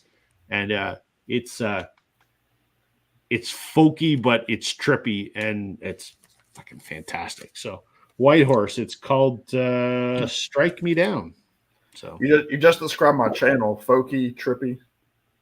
There you go. Yeah. What was it called? Well, and Rob? it's called Strike Me Down by Whitehorse. The difference is, Sam, is that no offense, but Melissa's pretty smoking hot. So, well, Steve, out of the world's a stage, would have a few things to say about me. So, there we go. I need to dispel a falsehood up here. Let me just get to it. Oh, Chance is right. I promise you, there is no Jewel anywhere in this house. Not, if that's what people want to listen to, that's fine. Did I already tell you all the story about Jewel? My relationship with Jewel? You had a relationship with Jewel? No. Oh, not really. Depends on when it was, whether this is a good story or not. But let's hear. Okay, it. hold on. Hold on. You have the floor. Wait, hold on a minute. Okay. Yeah. Thank you. This is important. Sam's gonna love this. So, Sam, I will say, when I'm down there in the next month, we're doing a song. We are gonna do a song. I am a guitar player. I just haven't picked up or twinkled any strings here in the last. I have several guitars. Year, so we'll figure it out though. It's like riding a bike. But back in the day, I used to do this sort of joking thing where I would play at bonfires, frat parties, those types of things. But I would only do like terrible versions of songs that nobody wanted to hear. So I would play like Purple Rain or Nothing Compares to You or You Were Meant for Me from Jewel. And one time specifically, me, my brother, sister-in-law, we were out at a bar watching our friend play, who was really great, just very successful. He's like you, Sam, but, made a lot more money. And just like you, only successful. Only not an unmitigated failure that nobody knows. All right. Yeah, it was like he'd get up there in the bar and just play for like 3 hours and just clear, make all this money. I'll support. I'll sponsor. I've got a gig this Sunday where I shall make no money and probably cough up a lung. But continue, please, Alex. Yeah, but you're gonna have a great time. So during his intermission, he takes an intermission. He's like, and we got a really special guest coming up. So my drunk ass, I go up there, and there's like 4 people left at this point, right? It's like late at night, in this kind of dive area or whatever. I'm putting on this guitar, and I start doing my rendition of "Nothing Compares to You," of course, written by Prince, performed by Sinead O'Connor, So before playing that, I ended up playing "You Were Meant for Me" by Jewel. I love that song. That is such a beautiful song to me. I fuck with Jewel. She's the best. But then after that, and of course at that point, like the staff is like, Jesus. Hold we on, gotta you get- put Jewel on when you're fucking? Is that what you just said? pretty much. So, Wow. I put it out there. And of course, at this point, this guy, staff, the bartenders are like, we gotta like get this guy off the stage. He's a problem. And so then, I'm about to play "Nothing Compares to You," Sinead O'Connor version, and this is where Sam's gonna love this part. And I sit there and I get really close to the mic like this, and I say, "Yeah, excuse me." And this one goes out to all the bald Irish women out there. And I go into it. And about halfway through, the bar cuts the power to the stage. They absolutely cut me off. And I'm looking over, and I got my brother with the axe. I got my brother Zach, who's been in the chat a couple times, and him and his wife, my sister, are just weeping at this point in time. But I saw that of "You Were Meant for Me" by Jewel, Sinead O'Connor, like those are all things that I added to my set and played in some different occasions, but. All that to say, yes. I was hoping that you were going to say, unbeknownst to you, Jewel was in the bar and she came up on stage and said, "No, this is how you do my song." But no, but she isn't. She went to Interlochen, I think, School of Art in Northern Michigan, which we have connections up there with Interlochen School of Art. So she is there's a bit of a connection up there, I will say. Well, there you go. These Wow. hands aren't mine; they are your own, or what is it? Something like that. That's a little bit later. Is that the Miss Piggy version? Here's an idea for a video, Alex. You need to get right liquored up once a week and do Alex's karaoke song of the week. Just once a week. Whatever. I just want to see you like belt out a song in a drunken stupor once every week on YouTube. Yeah, It'd but be I'm going to do it awesome. in like the version. I'm going to be like the poor man Sam, right? Like Sam gets on there and like rips like some like Bob Dylan or Avett Brothers or something. And I get up there and I just sing like a terrible Miss Piggy version of Jewel. So it's going to be great. Or halfway And up I the would stairs. bet you that video would take off. Of course it would. 1000%. Absolutely. You got to do it. Uh, I've missed Alex's Swedish Chef. He can make an appearance too. is Graham Parsons on your turntable? He's in my record stack, as he probably is with all of us. Grammy's on my turntable. Who's on the turntable? Old Bobby. Roy says you may not relate because they are very English lyrics. Arctic Monkeys are one of the few great rock now, in my opinion. I don't get it. I think for me, it's like their big song. What's their big song? Boo doo doo doo. Doo doo doo. Keep going. Do do do That's do the do do do. Swedish Chef. Do do do do. Shooby hoo hoo hoo. I think for me, I just got really creeped out. The fact that like Metallica brought them out was weird, and then this whole like, "Oh, get your pucker up," blah blah blah. Like I don't know. I don't really get the Monkeys. Can't lie. But Sam loves the Monkeys. Do I want to know? Isn't that the song? John's saying he can't see it happen. Talking about Oasis. Yeah,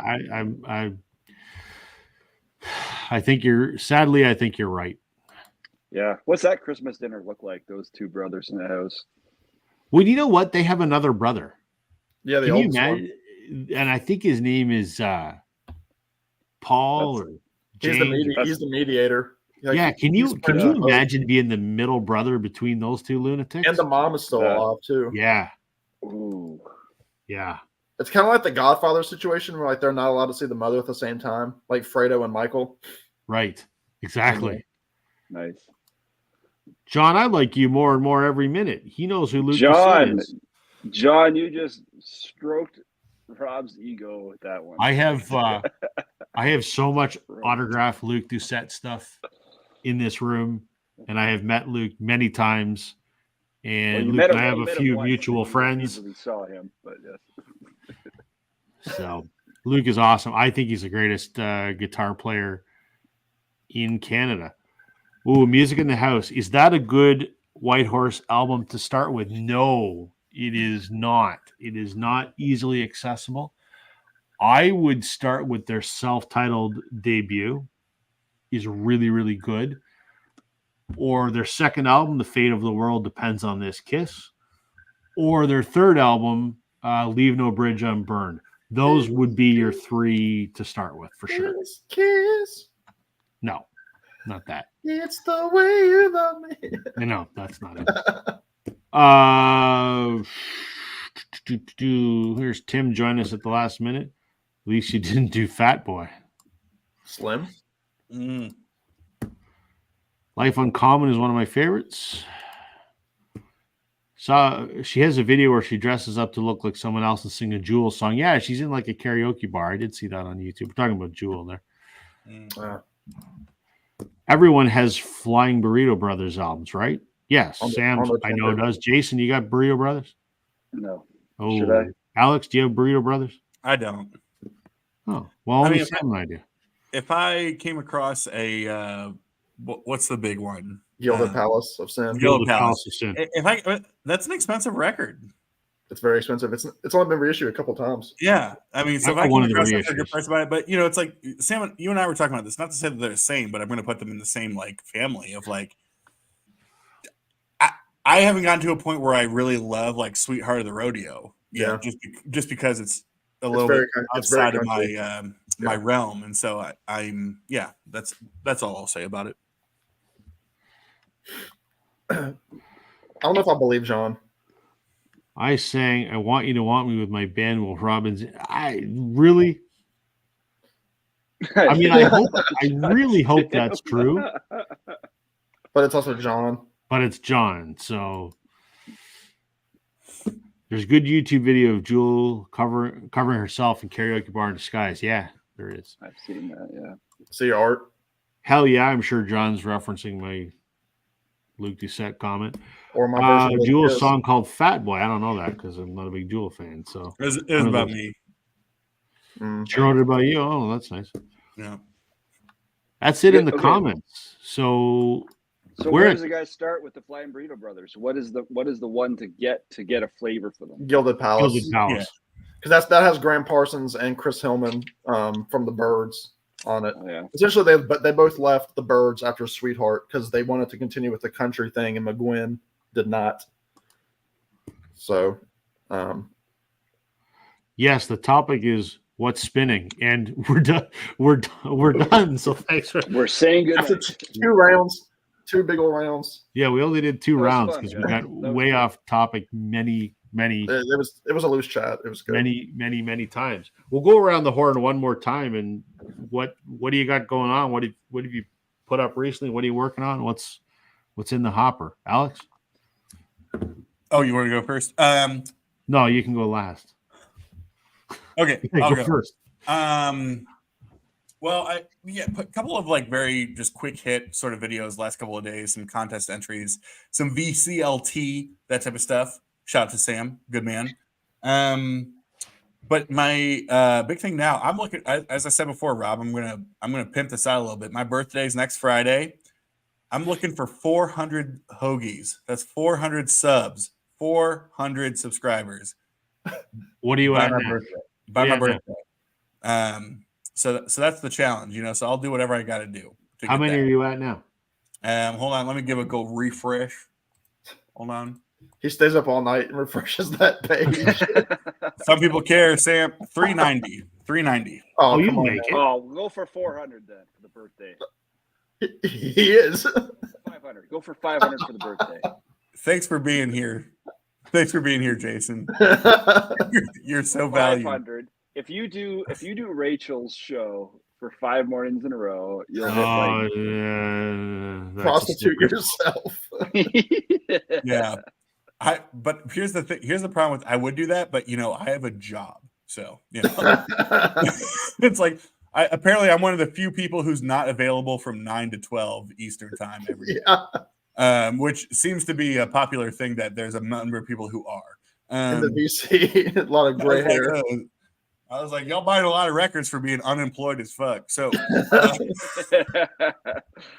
fund. but no, that's a big thing. So that's been a couple of videos I posted recently. I don't know. I got a couple in the back pocket here. I might. We did a show together. Oh, that was a long time ago. That was me and Glenn. Jesus, yeah. Sam, that was like a month ago. Get back on the NyQuil there, Sam. I did take it about 40 minutes ago. Yeah. Yeah, Sam, I'll promote that in the same sentence that I promoted the fact that I started a YouTube channel too.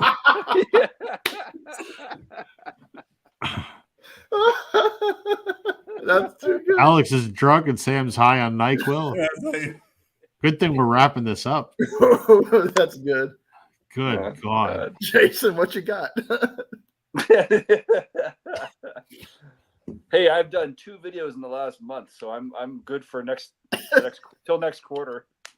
Oh, Filled your quota. I've picked up a lot lately, so I'll do a vinyl finds or whatever generic Oh, sort of video. I got a lot of good stuff to show, so I'll do that tomorrow, the next day. oh gosh. Oh, I will say this though. Chance, I don't know if he's still watching, but Concert Buddy invited me and Vance from Zep Pearl's channel on to do a bit of a pod last night. We recorded the pod last night talking about Pearl Jam. Not the So pod. that should be out tomorrow. And that was a blast to record that. That was a lot of fun. Sam, you and I have to record in the next couple days because I'm leaving for Vegas on Monday and I owe Chance an episode. All right, we'll talk. Let's chat offline. What do you got going on, Sam? Well, I did a show with somebody. I think it was Glenn last night. He posted on. It was a live stream, but it's posted up as a video. It was episode 2 of his whatever he calls that show, 5 1-on-1 or something? 1-on-1, yeah, Hall and Oates. Alex was the inaugural guest, and I was second fiddle. And I haven't been invited yet. Fuck. One of these days we'll get over to the guys channel, but it was a lot of fun. Like I said last night, I can talk about Dylan all the time. We talked about You often do. I do a lot. But we talked about 7 career defining albums each. And like I said, I mean, I could have picked any Dylan album. We matched on a few. That was cool. And then we each picked our favorite song of each decade that he's recorded. So right up to his last album, his last original album in 2020 with Rough and Rowdy Ways. So we had 7 tracks that we picked. He's in his 7th decade of recording, which is unbelievable. So we did that. I do have a video coming up. I believe we're filming on Monday. Our buddy Rich Strickler and I. So Rich is coming out of retirement. Good. We're doing a video. I'll keep it a secret for now because I want to wait for everything to get, down into the details. But we're scheduled. It's on my calendar to film on Monday. It's going to be on Rich's channel, and I'll share it. And I'm sure Rich will share it as well on his community page. But that's coming up. I've done a couple of videos on my channel, hoping for some more original content in the next few days. But those are two larger projects that I was a part of. So, Sam, that video or that series or whatever with Glenn was awesome. Being a Dylan fan, I friggin' loved that. That was incredible. Like, good job on that one. we liked having you the first 5 minutes, Jason. I was there the whole time. I was walking to the grocery store with my phone open, listening to it. Oh, you pulled a John. I pulled the John. No, thank you. It was a lot of fun, and I told you guys kind of off camera. It was like, to me, it was like that's the reason that like I became such good friends with Glenn, was doing those Dylan videos 3 years ago and having that connection with him. And we used to do like our own show called the Sam and Glenn Show, and like it was nice to reconnect with Glenn on that level. So it was a lot of fun. When you guys were talking about Not Dark Yet, holy shit, that's such a wicked song. That song breaks me. Yep. Yeah. All right. What do I got going on? Well, A podcast, apparently. I need to do a podcast because I'm overdue. Chance, I'll get you something. I am going to be in Las Vegas next week. So, Alex, can you host next week? Do you mind? I'm here for you, Rob. That's really my role. My role in the sad world is do whatever you need me to do. Thank you. I may or may not join you, depending on what my work itinerary is that evening. So, Yeah, I don't need you to join me from the Rio crab leg buffet. no. First of all, I'm not going to be at the Rio. I wish, but no. I may join you, I may not. And unfortunately, no, I won't be seeing you too. I'm going to Vegas for a trade show, and They play on Sunday, and then they take 4 days off, and they resume playing on Friday. Jerks. And when am I there? The 4 days that they're not fucking playing. Oh, So I'm not going to get to see you two in Vegas. So I thought, No, you know you- what? you'll bump into them at the buffet. Oh, maybe. I thought, you know what? I'm going to go see the Las Vegas Golden Knights play. I look up the Golden Knights. That's a hockey team, an NHL team. I look up their schedule. And when I'm in Las Vegas, take a wild guess where the Las Vegas Golden Knights are that week. The Leafs. Toronto. I'm like, are Right you on. fucking kidding me? So, yeah. And working a trade show sucks, and I don't get to do anything fun because it's not my time. I'm working the whole time I'm there. So, no, I don't get to see you two. Dang. Tim says he's going to be in Toronto April 4th to the 6th. You know how to reach me, Tim. Let's I give you some record stores for sure, but maybe we can meet. That'd be awesome.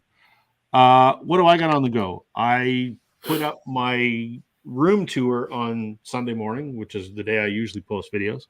I hadn't done a room tour in 2 years, so check it out or don't check it out.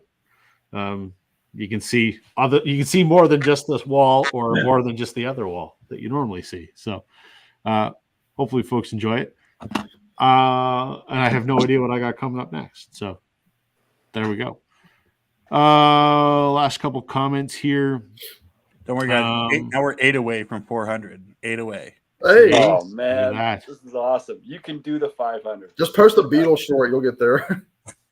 Did you guys know that Dylan visited Neil Young's house in Winnipeg and the current owners didn't know who he was initially? Glenn, Yes. Glenn told that story last night. I think. Yeah. Speaking of Neil Young, when Glenn and I met and we were at Zap Records in Coburg, Ontario, Tim, the guy that owns it, was saying Neil Young was in his record store. That's the story that Glenn told. And I'm like, wow. And he didn't realize it was him. He was just too busy because you don't expect Neil Young going to be on the other side of your counter. He was doing something, the guy, and he's like, holy shit, you're Neil Young. So, And then he turned and said, "What's the price of the records?" And he's like, "Oh, you're Neil Young." yeah. Yes, the U2 tickets are very expensive. However, we have a line on tickets at work, so I would not have paid anywhere close to full price. I know that Mike at Hub Tunes is trying to. Oh, he's going to go see Dead Joe. at the Sphere. He said the Cool. tickets are. He said they're unbelievable, like price, like it's just crazy. I think the U2 ones, like shitty ones, are like $500. Yeah. There's Joe. Hopefully, no Neil Young bootlegs in the store. Yeah, exactly. John says, I'm pretty sure you're hoping to get food poisoning on the final night, making travel the next day impossible. No, by the time the last day of a trade show rolls around, I want to get the hell out of Dodge and get home because they're long weeks, they're exhausting weeks, and yeah, no. I hate traveling too. I just for work because I've done it for 25 years now, and I'm frankly sick of it. And I would much rather just be home with my son and my wife. So, because I'm old and boring, and that's okay. There are no shitty seats in the Sphere. Yes, Joe, I think you saw U2. I think you were saying. So, anyway, I would say goodbye, but there's Sam disappeared. Now he's back. So, Coughing. there you go. For those out there, there's no After Dark tonight. So Oh, boo. no After Dark. We're Okay, so wait a minute. Next week is Rob, you're away, and then Alex is hosting. Is that right? Right. Okay, good. I got to Yeah. wrap that. We got to get a real good topic. it's going to be a good topic. This will be I support this idea of 2 weeks from now that we all have the PBR can and we do that photo. This is gonna be, We absolutely 2 weeks from now we're going to set it up and we're going to email PBR, and you never know. You never know. They And we're probably, definitely we'll they definitely probably have to won't like- answer the email, but you know. Wes I'm is just- going to call me out for supporting something that's not like a local BC craft beer, but whatever. I'm sure when Alex is here, we'll have our own little special stream too. Oh, it's going to be a wild time. Well, I don't want to know about your special stream. Yeah, you do. I don't, especially after all those beers. It'll be a crooked stream. Okay. On that note, everybody, we're signing off for the night. Thank you, everybody, for watching. thanks, guys. Fun as always. Tune in on Beer and Vinyl next Wednesday. Alex will be hosting, and you'll see the three of them, and you might see me. So thanks, everybody. Bye, Subscribe guys. to Alex so we can Bye. get over 400 if you haven't done so already. Thanks, Rob. Good night, everybody. Bye, See you guys. boys. Thank you.